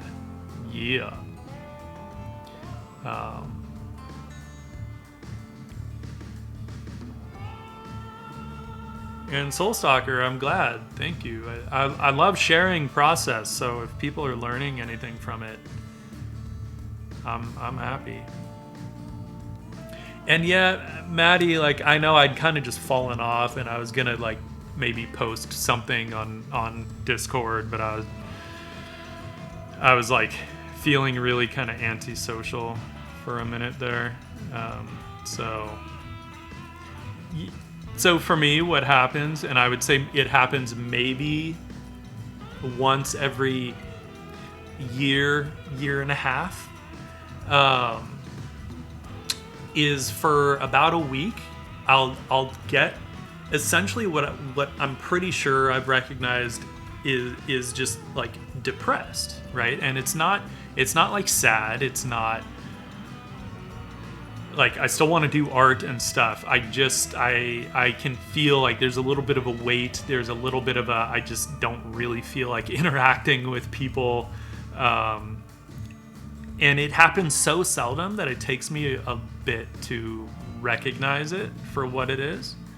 And I'm not surprised. Like, I'm sure everyone goes through it to a degree, right? Like sometimes it might just be a chemical flux in the body that causes it, right? Whatever the reason, it doesn't really matter. It happens very seldom, but when it does, I've found it's important to just kind of acknowledge it and just roll with it for a bit.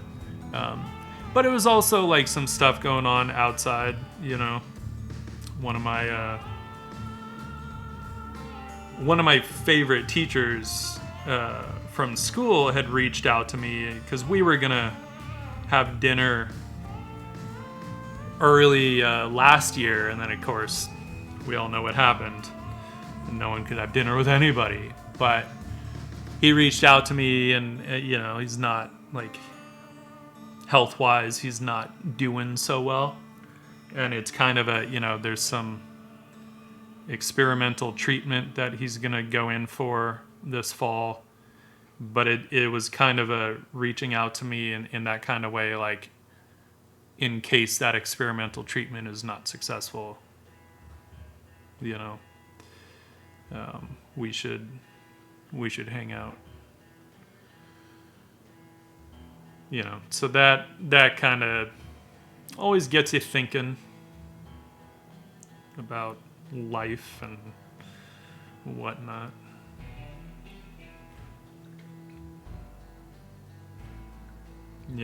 And then an old friend of mine is coming through town. I haven't seen him in years, and his dad just passed away, so just like real life, right?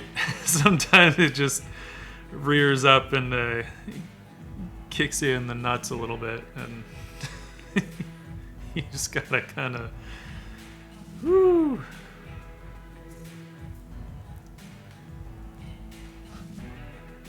let it wash over you, and then pick yourself up.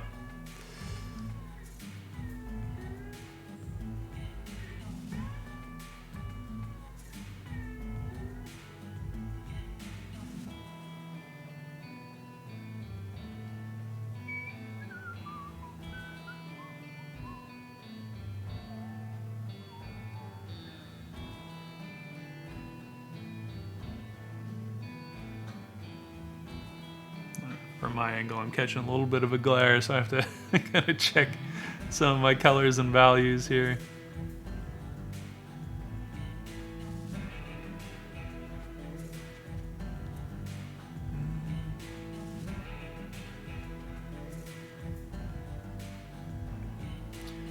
Yeah, it was one of those where, it's like I enjoy streaming, and it motivates me to kind of like keep producing stuff, it was just every time I thought about it, I was like, dude, I don't have the energy. And so on top of all that, I also wasn't sleeping well. Like, going into all that stuff, I had already been on like a week of like shitty sleep every night. And then it's like, then it went on for another week, and it's like, fuck. Which is weird, because normally, sure, I might have 1 or 2 nights of not good sleep, but then it always like kind of equalizes. And it just wasn't. Finally, last night I slept pretty decent. And as I mentioned before, I've been having this like animal war zone on my patio lately at night, and that hasn't helped because rats and cats trying to kill sparrows, and then my cat trying to kill anything that gets near the window and causing a ruckus. It's like, let me sleep. I finally had to put a bunch of shit in front of the window so that she goes out into the living room at night instead. And then I can sleep.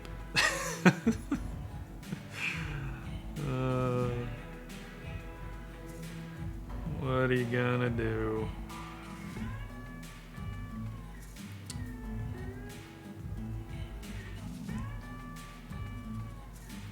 Some of that was looking a little dirty, so that's why I kind of wanted to adjust. And I mean, dirty in a way that I could have made do with, but it was bugging me enough. I was like, all right, let's clean that up just a little bit. Just a little bit. And I do like those cools a lot. Alright. How was it? Almost 4.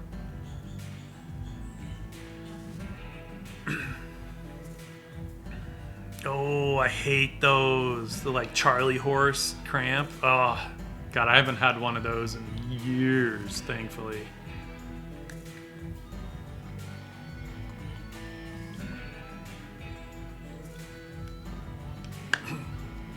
No, Soulstalker, this is just for myself. So I've been doing a lot of gold leaf with drawings. I would show you guys, but I actually just dropped that drawing off yesterday to get scanned because it's too big for me to scan. Even in parts, it just wasn't working. So I've been playing with a lot of gold leaf with drawings, but I've never tried any of the metal leaves, gold or silver. This is silver. With oil painting, even though I've seen it on oil paintings, I've never done it. So that's kind of all this piece is just experimenting, you know.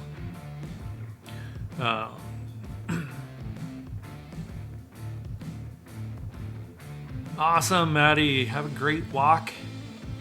Best to the missus.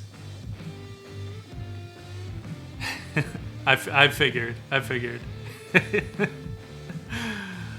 I know I'll be heading over to girlfriend's place in a couple hours. I should probably shower before then. Man, I'm so tempted to like get some more lights on there, but I don't want to overdo that. I'm looking, she's now looking a little, I keep doing this. She keeps looking a little too sad. Just because some of the forms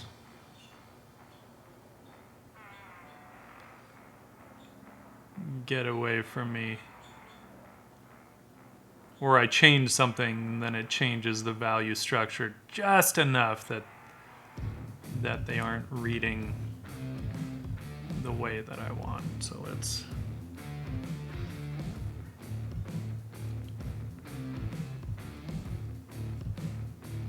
get some darker.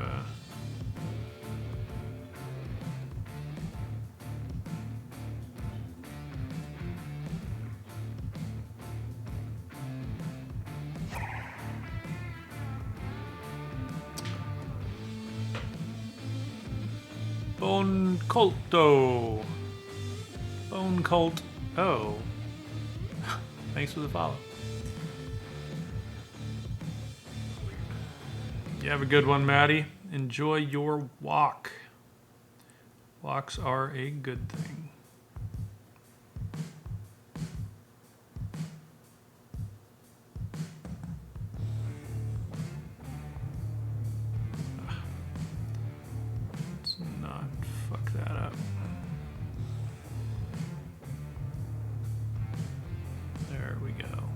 There we go.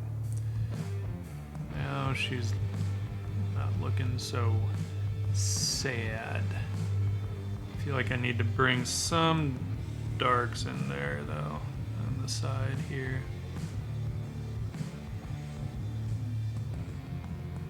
Just to define that planar shift a bit more. So, basic rule basic guideline. I don't know, right? We can always break the rules as long as we understand them. Is shifting temperature before you shift value, right? So it's almost like a warning sign, right?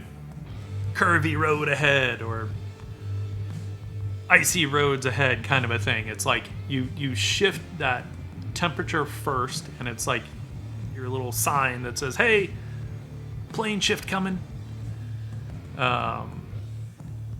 And then you can knock in some value shift. Soul Stalker. So for this one, this is out of my head.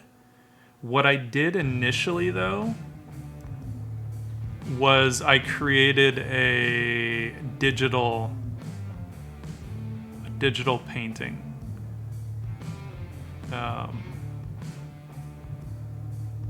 For reference, and then basically took it to a certain extent, and now I don't really feel like I need the digital painting. Let's see, I should have it. Let me link that. Let's see where it's at. Where you at?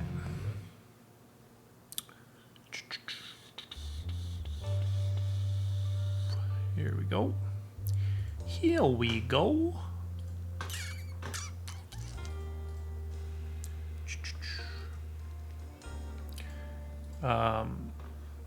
And I've taken it kind of further in a lot of ways than the digital painting is, but so that was my digital painting. That was a pretty quick one. It was just like I just wanted a roadmap kind of where to go.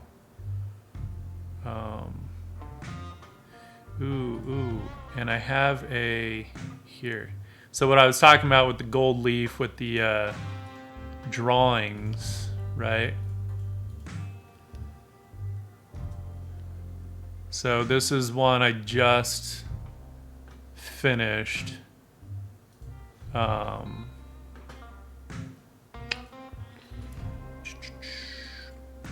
This is one I just finished. This is the one that's out at the shop getting scanned, because it's 16 by 22 inches and it's just too hard. It's such heavy paper that scanning it in pieces just wasn't working, because there's too much of a slight curve where shit would warp and darken. I was like, no, they have a giant scanner. They can scan it all in one piece.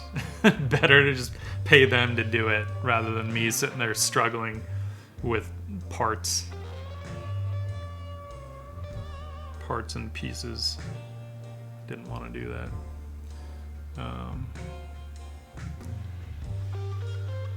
So then that's getting scanned, and then the next order of business will be figuring out the best way to do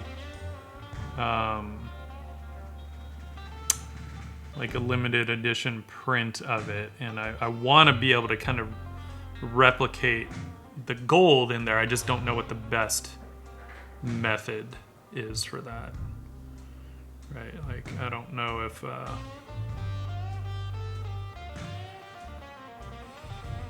that would be gold foil or like a embossing or something, or if it would be better to print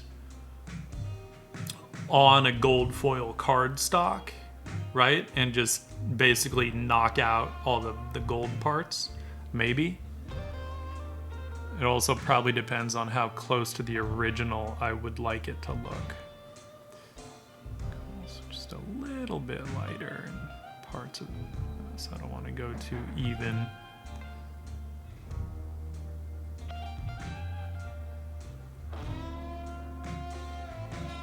Yeah, so, what I've been doing lately is exactly as you see there with the digital reference, right? Because sometimes I have something in my head that's pretty specific.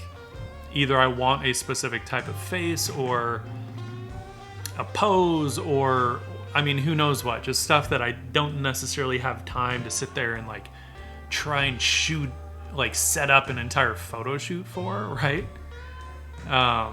And I'm so used to coming up with things out of my head that it's easier for me to do that. Like, I'm actually not used to working directly from reference for paintings. I can do it, and in some ways it goes faster because I don't have to try and figure things out, right? I can look at it and say, okay, well, this is what the anatomy does in this situation, right? And this is how the light acts on it. Cool, all taken care of. But there are a lot of times where it's not the easiest process for me. And it's easier sometimes for me to just be like, fuck it. I know I can make it up. It might take some time, but I'll just create some digital reference for myself. And we'll go from there. I keep looking at the screen as though that's some kind of reference, but it's exactly what I'm looking at here. So I don't know why I'm doing that. I'm crazy. And even the digital reference is pretty simplified in terms of the features, you know, which was why I didn't really, it's a good thing though, I forgot that I need to paint back in her necklace and then the little bits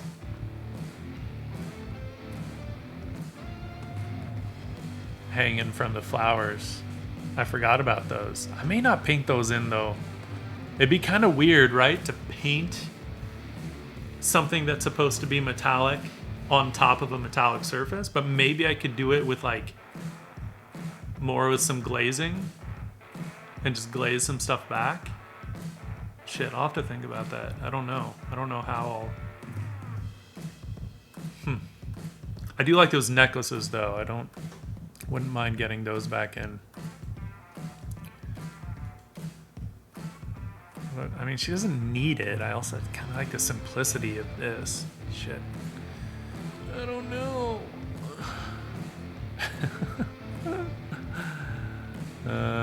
Decisions, right?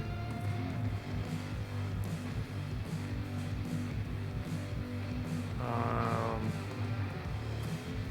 right. So what I'm trying to decide is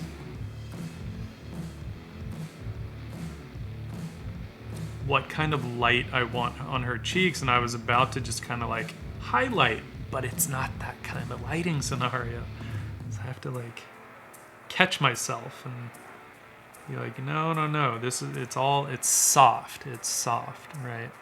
Unless her skin was wet and then reflecting even a very soft ambient light source, then maybe we'd get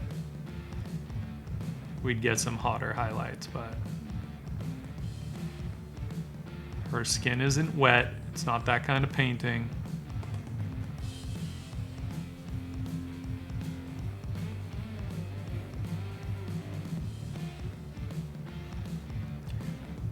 But she would still get some lights there. And what I didn't really think about, and probably should have, did I do that on? No, I didn't even do that on the digital one. Yeah, doesn't matter. I was gonna say like, oh, well, if the ambient light is coming from the sky, then probably the upper planes would really cool off, but we're not gonna do that. It's not that kind of a painting. We're not going for that kind of accuracy.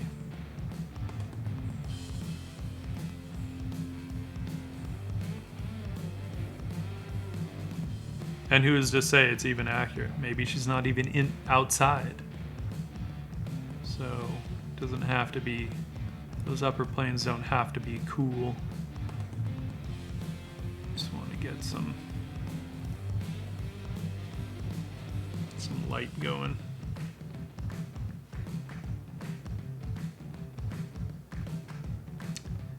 A little more kind of definition. Right, in between some of the forms in the face. I don't like it when everything gets too smooth, because then it starts to look just like a very ambiguous face. You know what I mean?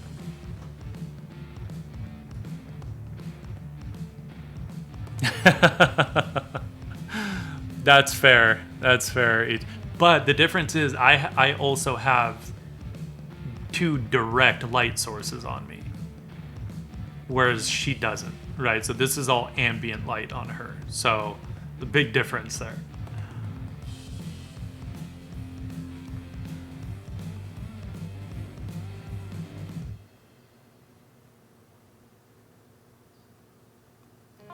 Right, and that's always something we got to keep in mind is highlights are literally the reflection of the light source.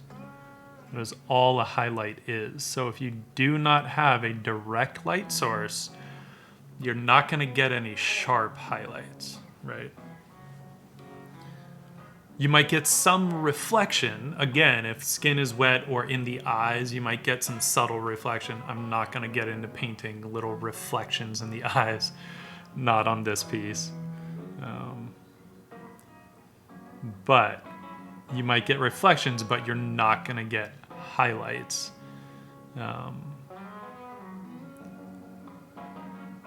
Unless it's reflecting a direct light source.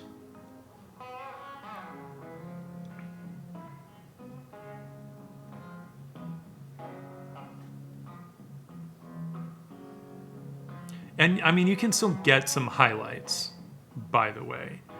They just won't be as sharp, right? So you can still get what we would at least want to think of as highlights, even though they're not going to be those hot sparks, right? We always need to keep our 5 lights in mind, right? Light, mid-tone, dark, accents, and reflected light. Accents being highlights and dark accents. Highlights and low darks, right? Are accents. So dark accents. I don't really have light accents. We could maybe convince ourselves that some of these areas are light accents, or about as light as they're going to get outside of the metallic, the silver leaf.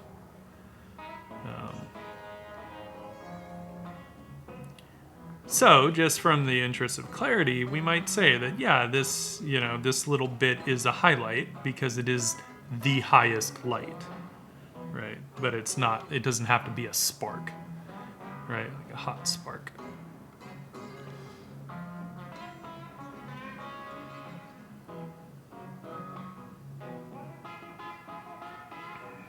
Still kind of wanting to get a little more light on the nose. Strictly speaking, I feel like the nose, top of the forehead, top of the cheeks would technically be catching the most, since it's ambient light. That's generally going to be coming from above.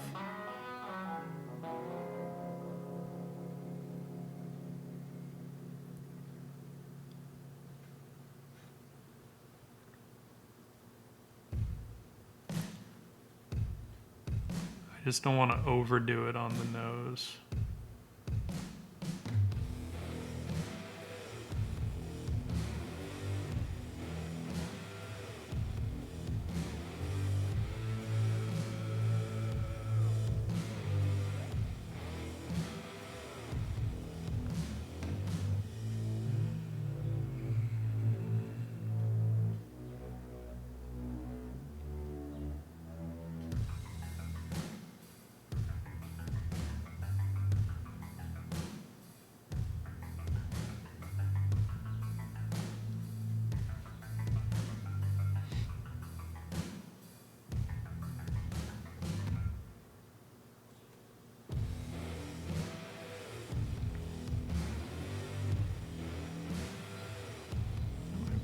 Too bright.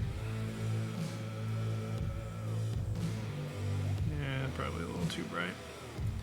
A little too bright.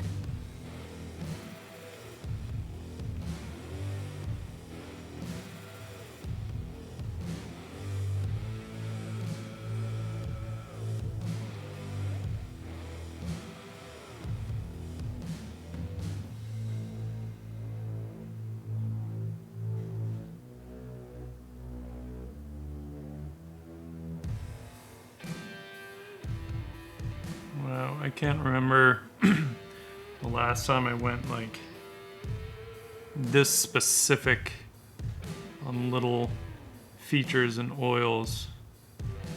I've mostly just like kind of done much looser stuff.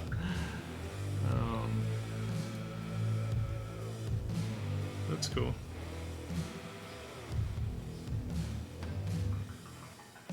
I'm okay with it. Gotta dark catch that upper lip a bit.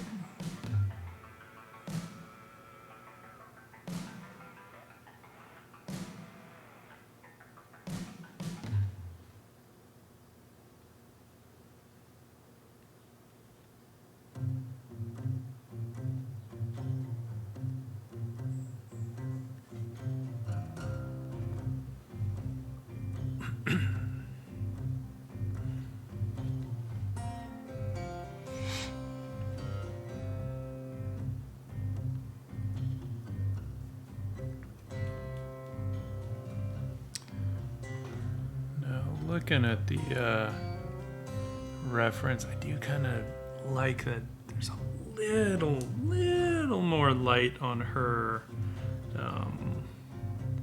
eyelids in the original, in the digital piece that I painted, and I kind of like that.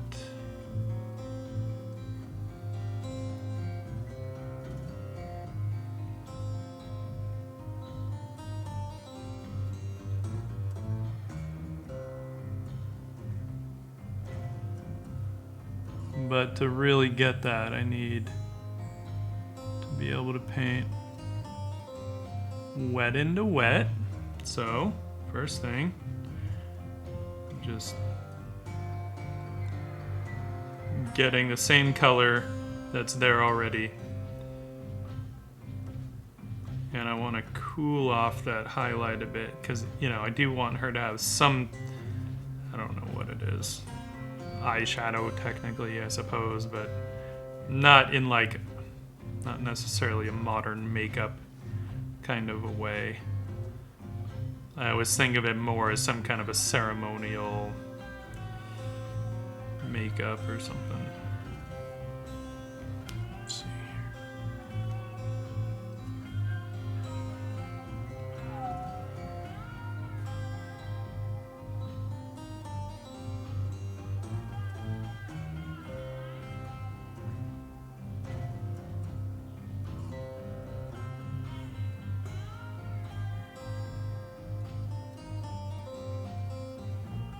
Of course, in the digital piece, I even caught like a little bit of light like hitting her eyelashes, which, and I love that, and I'm still not totally sure if I want to try and attempt that in the oils or not. But if I do, that would be like a last minute thing, and I would need the right brush for that. And I feel like it would be some kind of a bristle brush or even a fan brush. I bet a fan brush would catch those eyelashes just right. But that'll be a last minute thing, so we're not gonna worry about it right now. That's a tomorrow problem.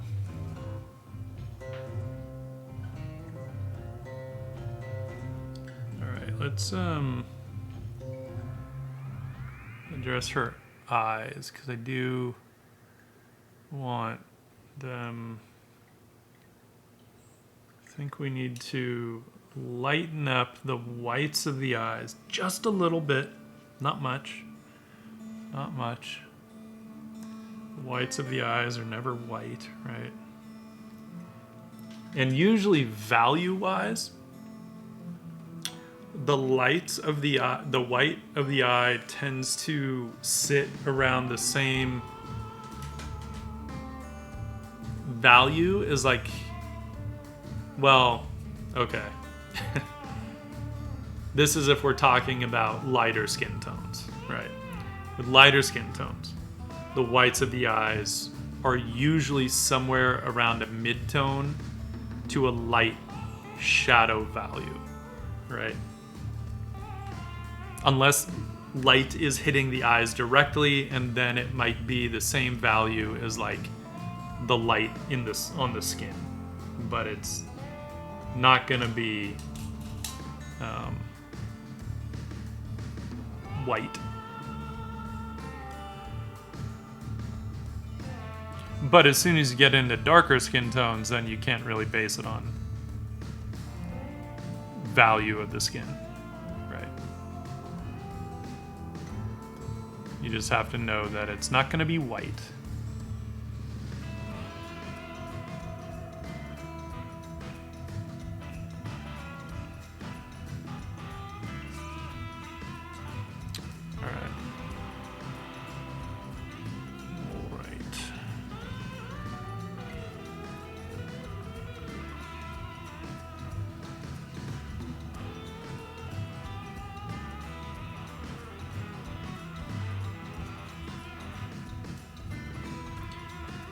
And sometimes getting that white of the eye is just a matter of shifting temperature as well. You know, like it might just need to be cooler than the stuff around it. It may not have to go lighter or darker. In this case, I do want it to be a little bit lighter, but also cool it off so that it stands out as what it is a bit more. I don't want her eyes to look bloodshot, right? That's the main thing. Let's see. Might work. Alright.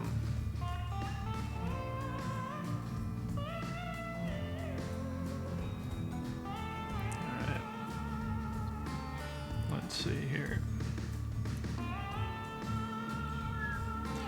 Pulling up that reference because I do like the eye shape that I got in there. I mean, it's not her eye shape at this point, but I wouldn't mind getting it. Ooh, that is too light. Damn, I really didn't think it would be that light. All right. All right, dude.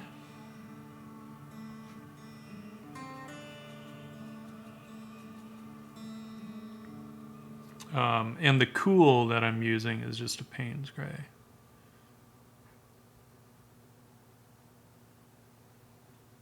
I should probably paint into that iris a little bit. It's not good to paint around things too much. It's better to paint through a little bit and then paint back over as needed.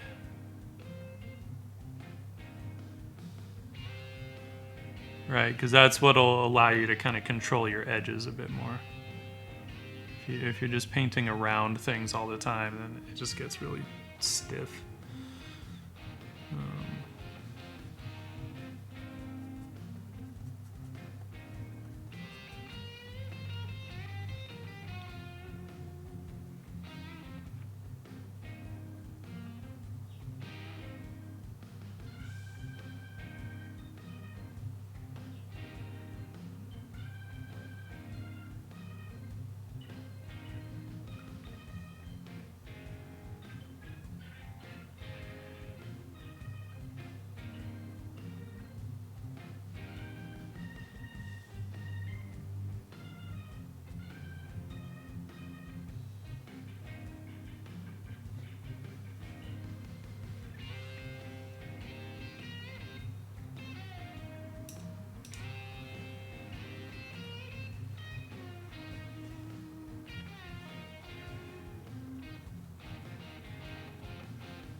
you get into the eyes and it's like a little bit goes off, and then you just gotta like, you end up having to fix a whole bunch of little things. It's all subtle stuff. There we go, that's a little better. A little better.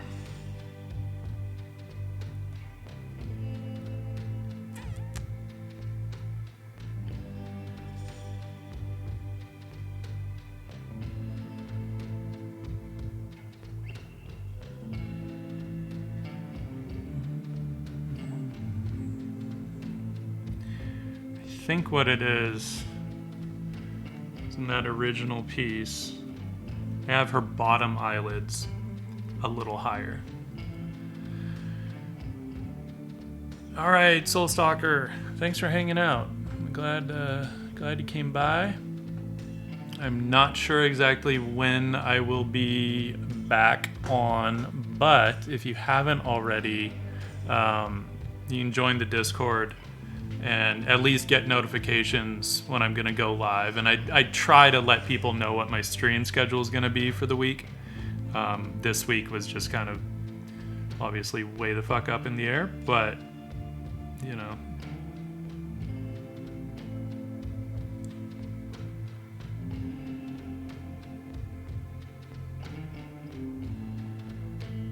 I try to at least give y'all a little bit of a heads up there.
Yeah, I think we will try and get those. That hint of the lashes in there. Because I feel like it's better to get that in while I'm working over wet paint. I don't think it's something I'd want to try and do over dry paint. I think that would work well.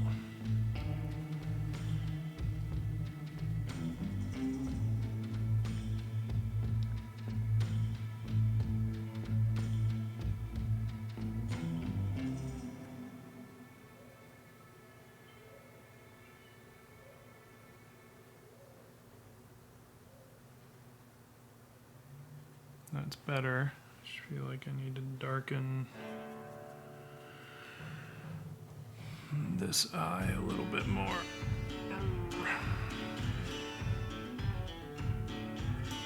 Yeah, didn't do shit.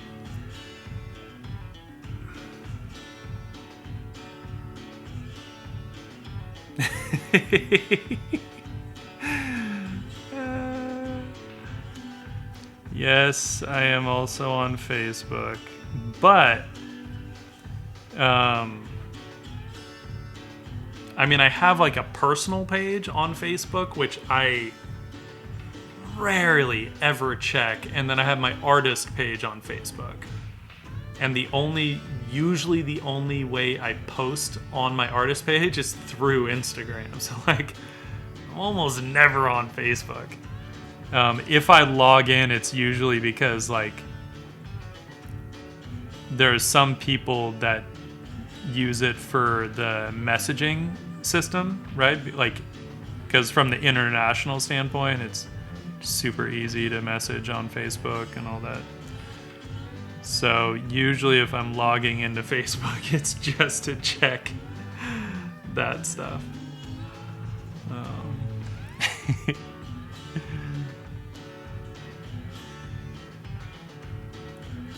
But, you know, there's also a good chance I might be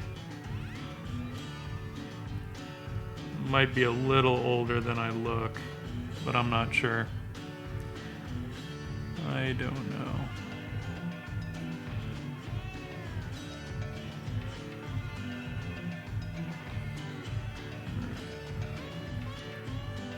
Subtle shit.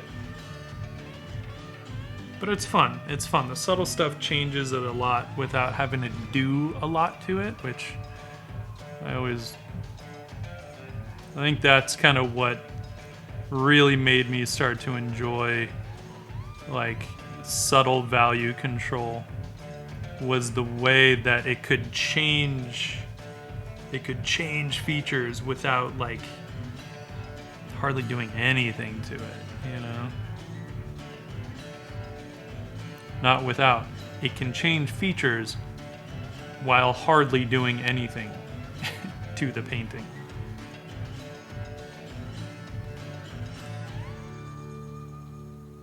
With hardly any work, right?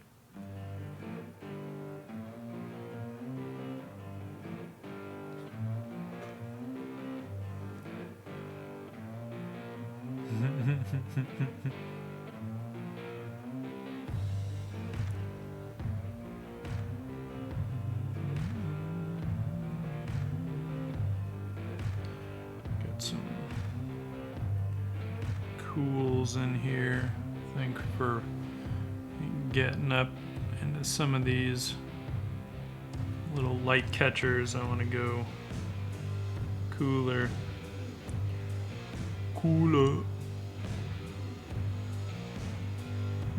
Spitting the cooler.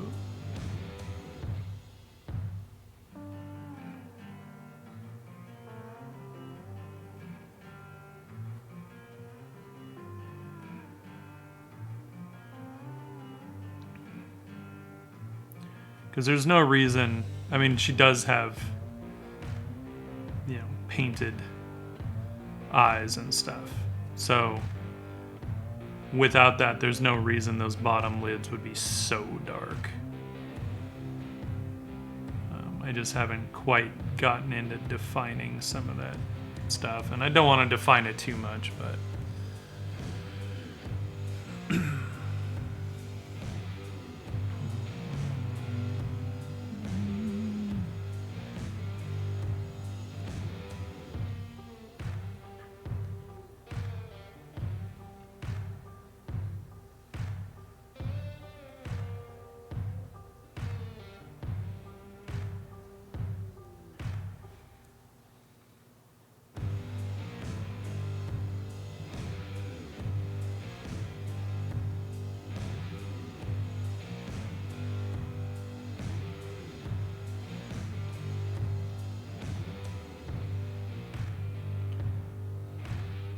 subtle.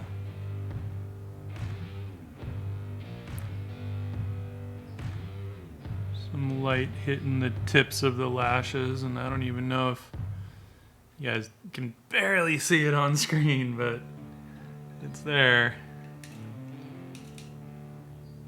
And adds just a little bit of depth. But I will have to get...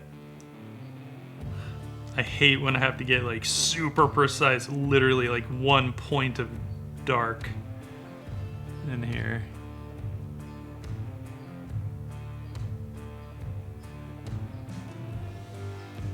There. Dark. Because it's not even something you guys can see.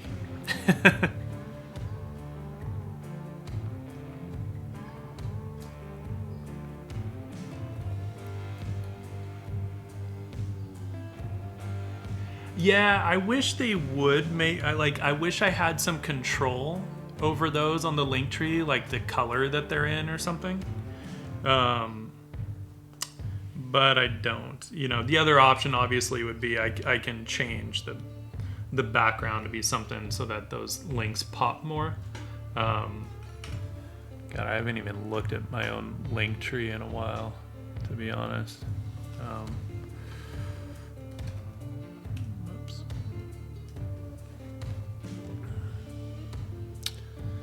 Yeah, I'd probably have to go overall lighter on the background, which I could do. There's no reason I couldn't ghost that back some more. But it would be nice if there were some options to make those like solid and not just outlines, you know? Like each at least being a solid square or something so that you really see them. Because I love that they have those, you know, Twitch and YouTube and TikTok and Patreon. Like, I love that they have built-in links to those, even though I ended up putting Patreon on the top too, because, you know, and I make it dance. Jiggles. Jiggly Patreon.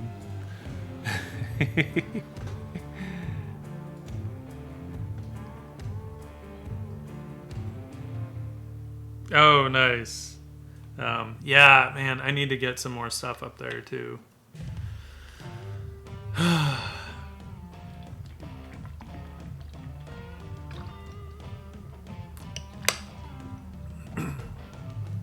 All right.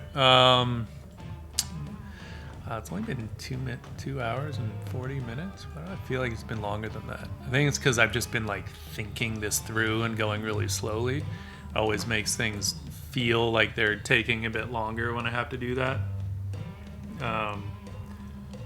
Yeah, and partly because I don't want to like overwork stuff. I don't want to rush into things and get into shit that I can't take back. Right. That's no fun.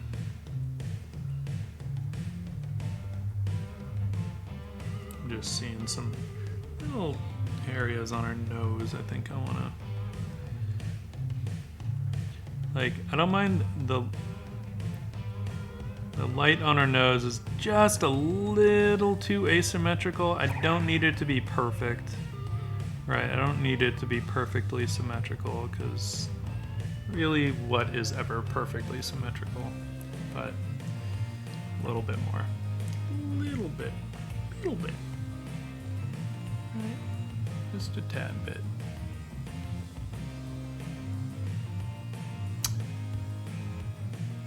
bit.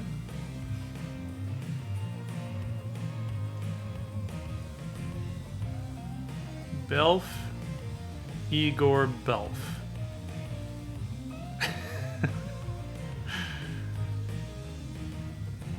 Thank you for the follow.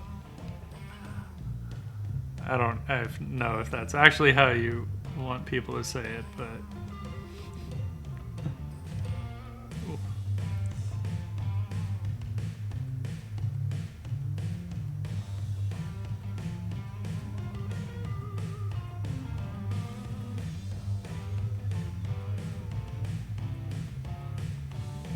Just getting some kind of wet paint down that I can sort of push around a little bit.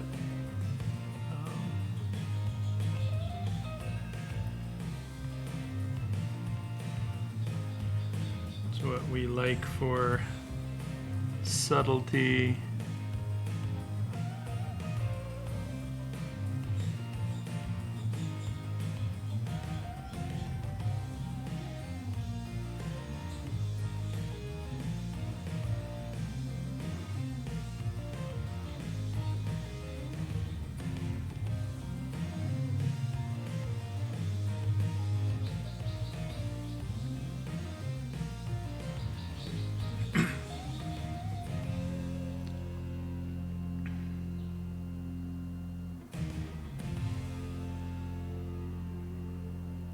Ah, thank you.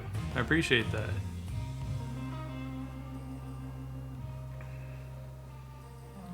Yeah, I tend to, do a lot of stuff out of my head. A lot of fantasy stuff, at least on my own time, right? Because I work in advertising full time otherwise. So I spend most of the day during the week drawing and painting kind of other people's concepts. Occasionally I get to work on my own, but not usually, which I'm okay with. I mean, it'd be a bit much if I was always working on my own concepts for stuff, but yeah. Basically, that means the stuff that people see on Instagram is a very small portion of what I actually create and generate. Very small portion. I mean, I used to post on Instagram daily when I would do my daily warm-up sketches, and I don't really do that anymore. I keep thinking I should get back to doing that. I just haven't actually gotten back to it yet.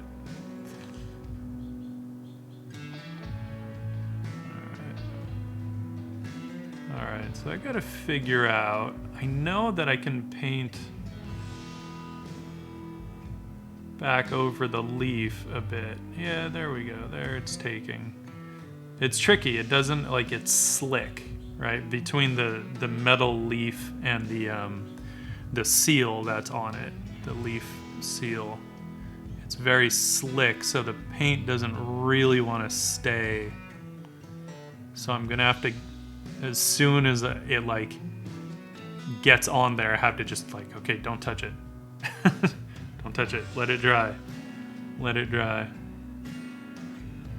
Which is good to know. Like, that's the whole point of this painting, is to kind of test what I can and can't do, or what works, what doesn't with this stuff.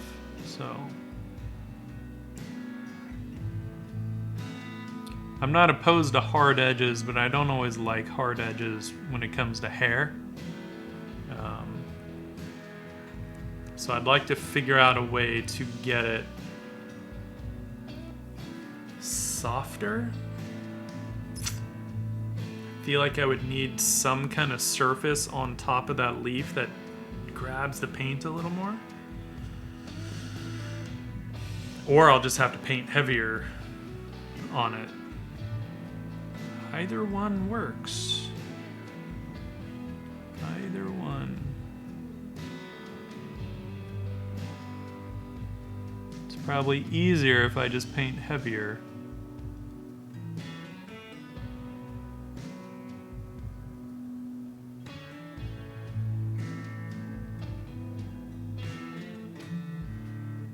Right, just match the color and paint a little heavier. There we go.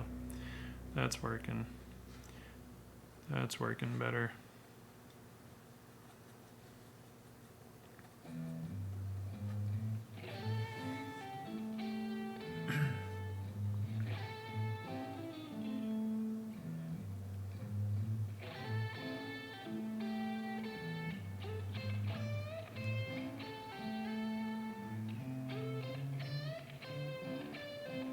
I see, yeah.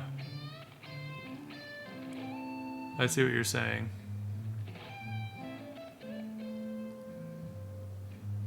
Yeah, I don't think they have the option of putting those on the top.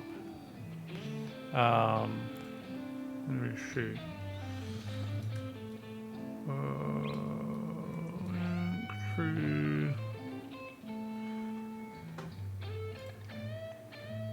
Let's see. Let's see.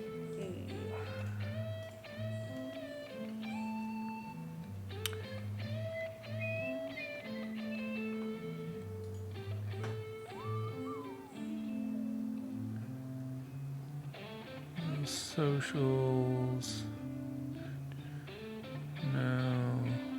No, I don't think.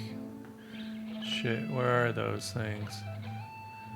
I've defined which part of the link tree those are in, because obviously I had to put the info in for where they link.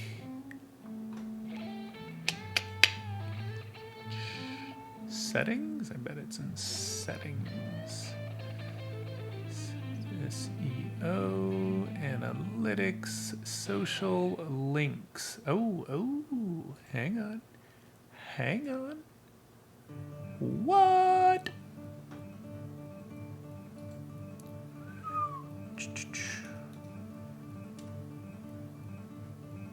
No. Refresh, or do I have to save? There, now they're at the top. And then I think if I... Man, I wish there was like an appearance thing, like something... But I don't have any control over what they look like, which kind of sucks. But I could lighten the background up, right? So at least they're at the top, so they don't look as much like an afterthought. So that's cool. On the phone, it looks good, actually, because the background becomes smaller, but online, it gets a little lost.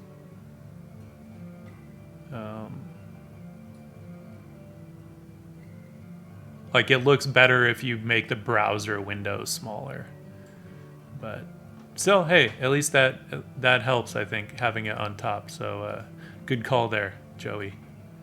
If you refresh the link tree, it should pop up to the top. I like. Thank you.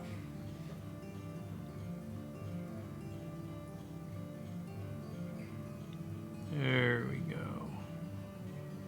Now we're getting some edge control.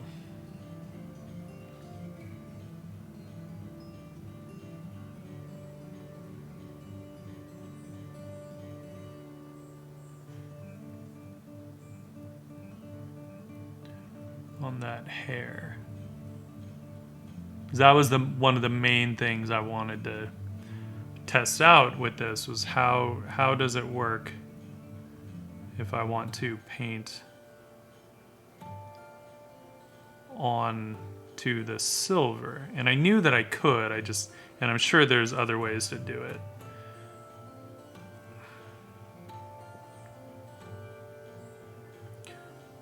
I may have to find some other, like maybe workable fixative or something, which tends to have a little more of a grip.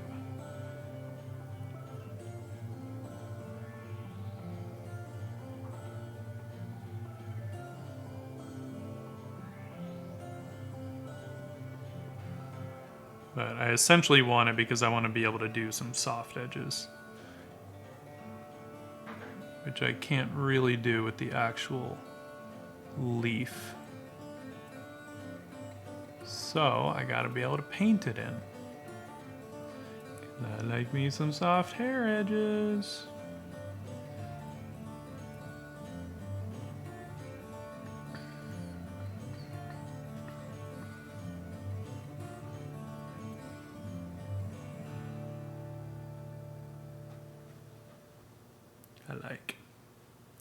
I like. What about at the top here?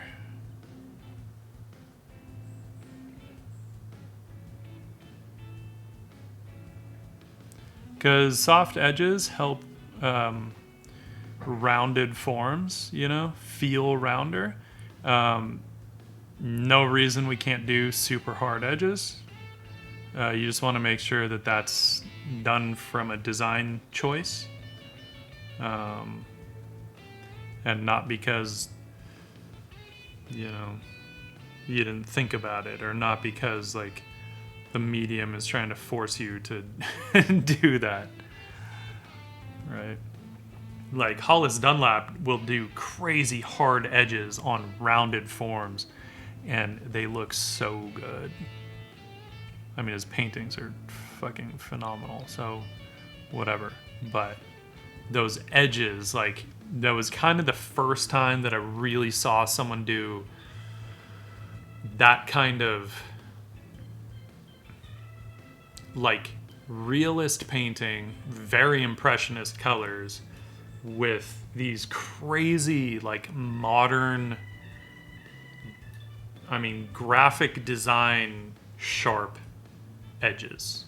And it just works, because the other thing that he'll do is he'll play with contrast, right? So he won't always do high contrast where those sharp edges are, so they don't pop as much as they might. So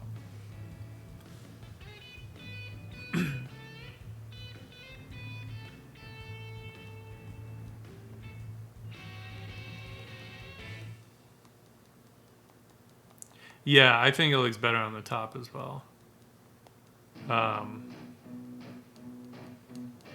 Yeah, I guess like I'm kind of used to socials being like that, but not just from Linktree. Also, like if you go to YouTube, right, in the upper bit, like if I go to my YouTube channel from the Linktree, in the upper left, right, I have my Linktree, and then I have a few socials on my YouTube, right, Twitch, Instagram, but at least they're solid. They're not like the little lines.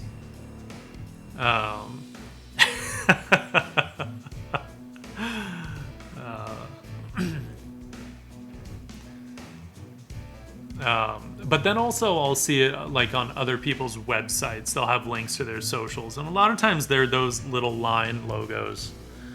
So I guess I'm kind of used to it, but I agree. I think they're much better up at the top. So thank you for bringing that up. I appreciate it. I'm gonna get just a little more light on some of the, like up in here, just a little more. I don't want to. I'm gonna try not to go crazy with it.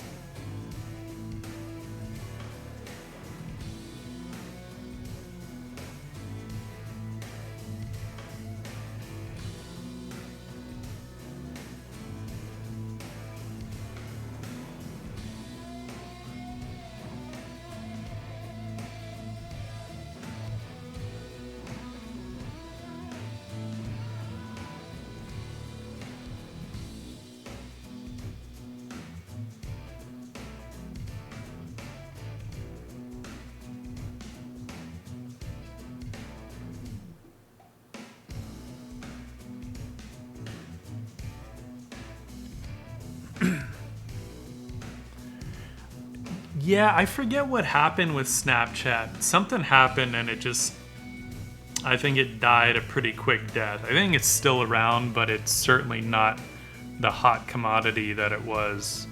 I forget if they had changed something, or if it was just when some other stuff came up that kind of had the same features plus more. I don't remember, but I don't think Snapchat's really like...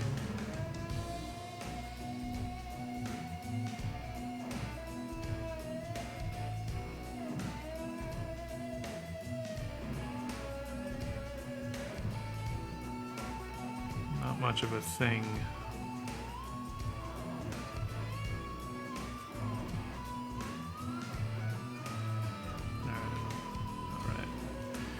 Alright. They're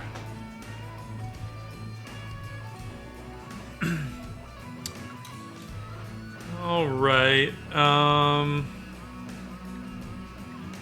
think I am gonna call it, because I gotta clean up, and then I clean up my palette, and then clean up myself, get ready for dinner.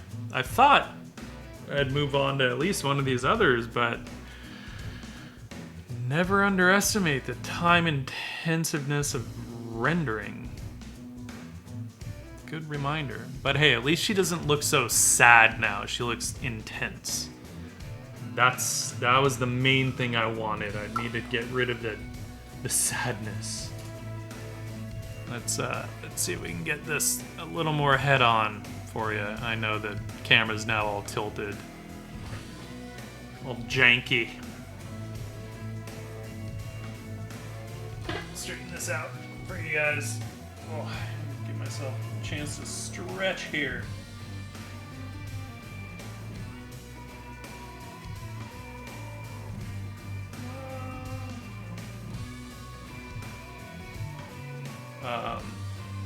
Also, if y'all want,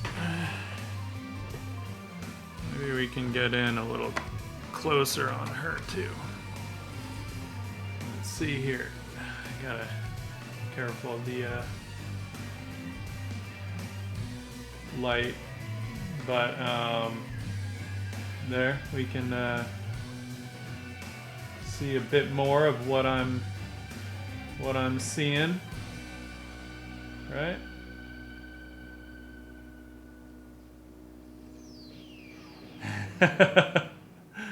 Joey. No, I really want to finish that. That'll be the next one that I jump in on. I kind of broke the ice again on oils, so at least I can jump right back in. I might have some time tomorrow, we'll see. But here, you know, we can see at least more of the color variation, right? And you can see what's going on here. I like the warm halo kind of happening from the underpainting on those flowers. I think that's a lot of fun. Yeah. And the cool lights of the on the hair. A lot of fun. And then that silver leaf. Ooh, silver leaf. Yeah. So that's that.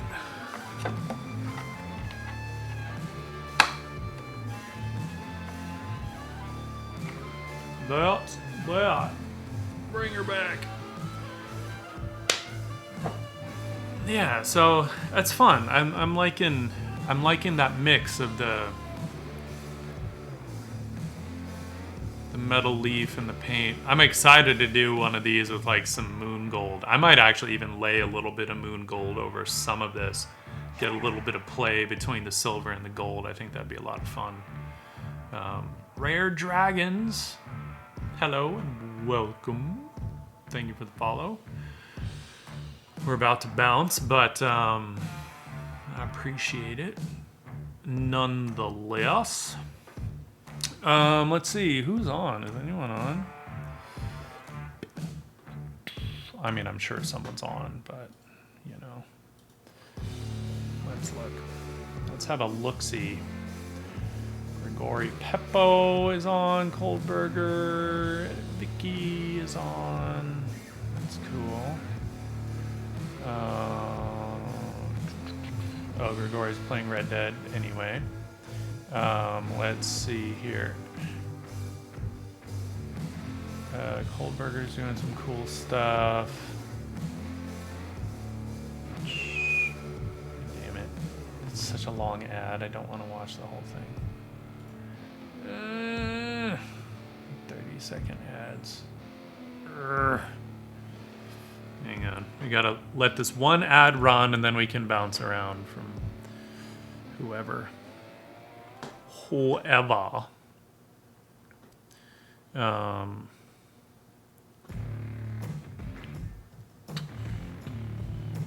Man, I'm excited to start that big oil painting of the women and the dragon storm. But I still got to work up that digital piece more before I can do that. I don't know what Vicky's doing. She's doing some sculpting, but she's got a hand up there right now. Oh, Coldberger's doing some kind of cool shit. If y'all are into some digital. Not a whole lot of people on right now doing art, huh? Or we can do some traditional sculpture. I've actually never been on Amanda Conda's stream. Amanda Conda. My pleasure, Sleech. I'm glad you could lurk. We love the lurkers, so don't feel bad about that. Now let's raid Coldburger. Coldburger's doing some cool, kind of wild moose with a arm cannon.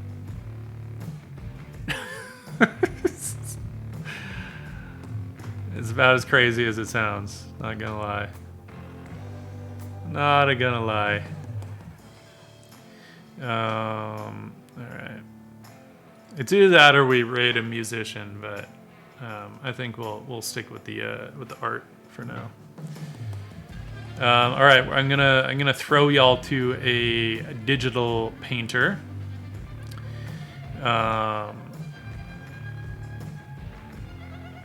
So thank you for hanging out with me. I'm hoping I'll actually be able to get back on Tuesday night, but I will keep you guys posted.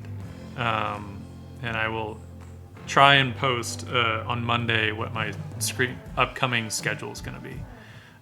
So I will let y'all know. If you're on the Discord, that is where I will let you know. If you're not on the Discord, get on the Discord. There you go. We're going to raid Coldburger. Show some love to the crazy moose action that's happening right now.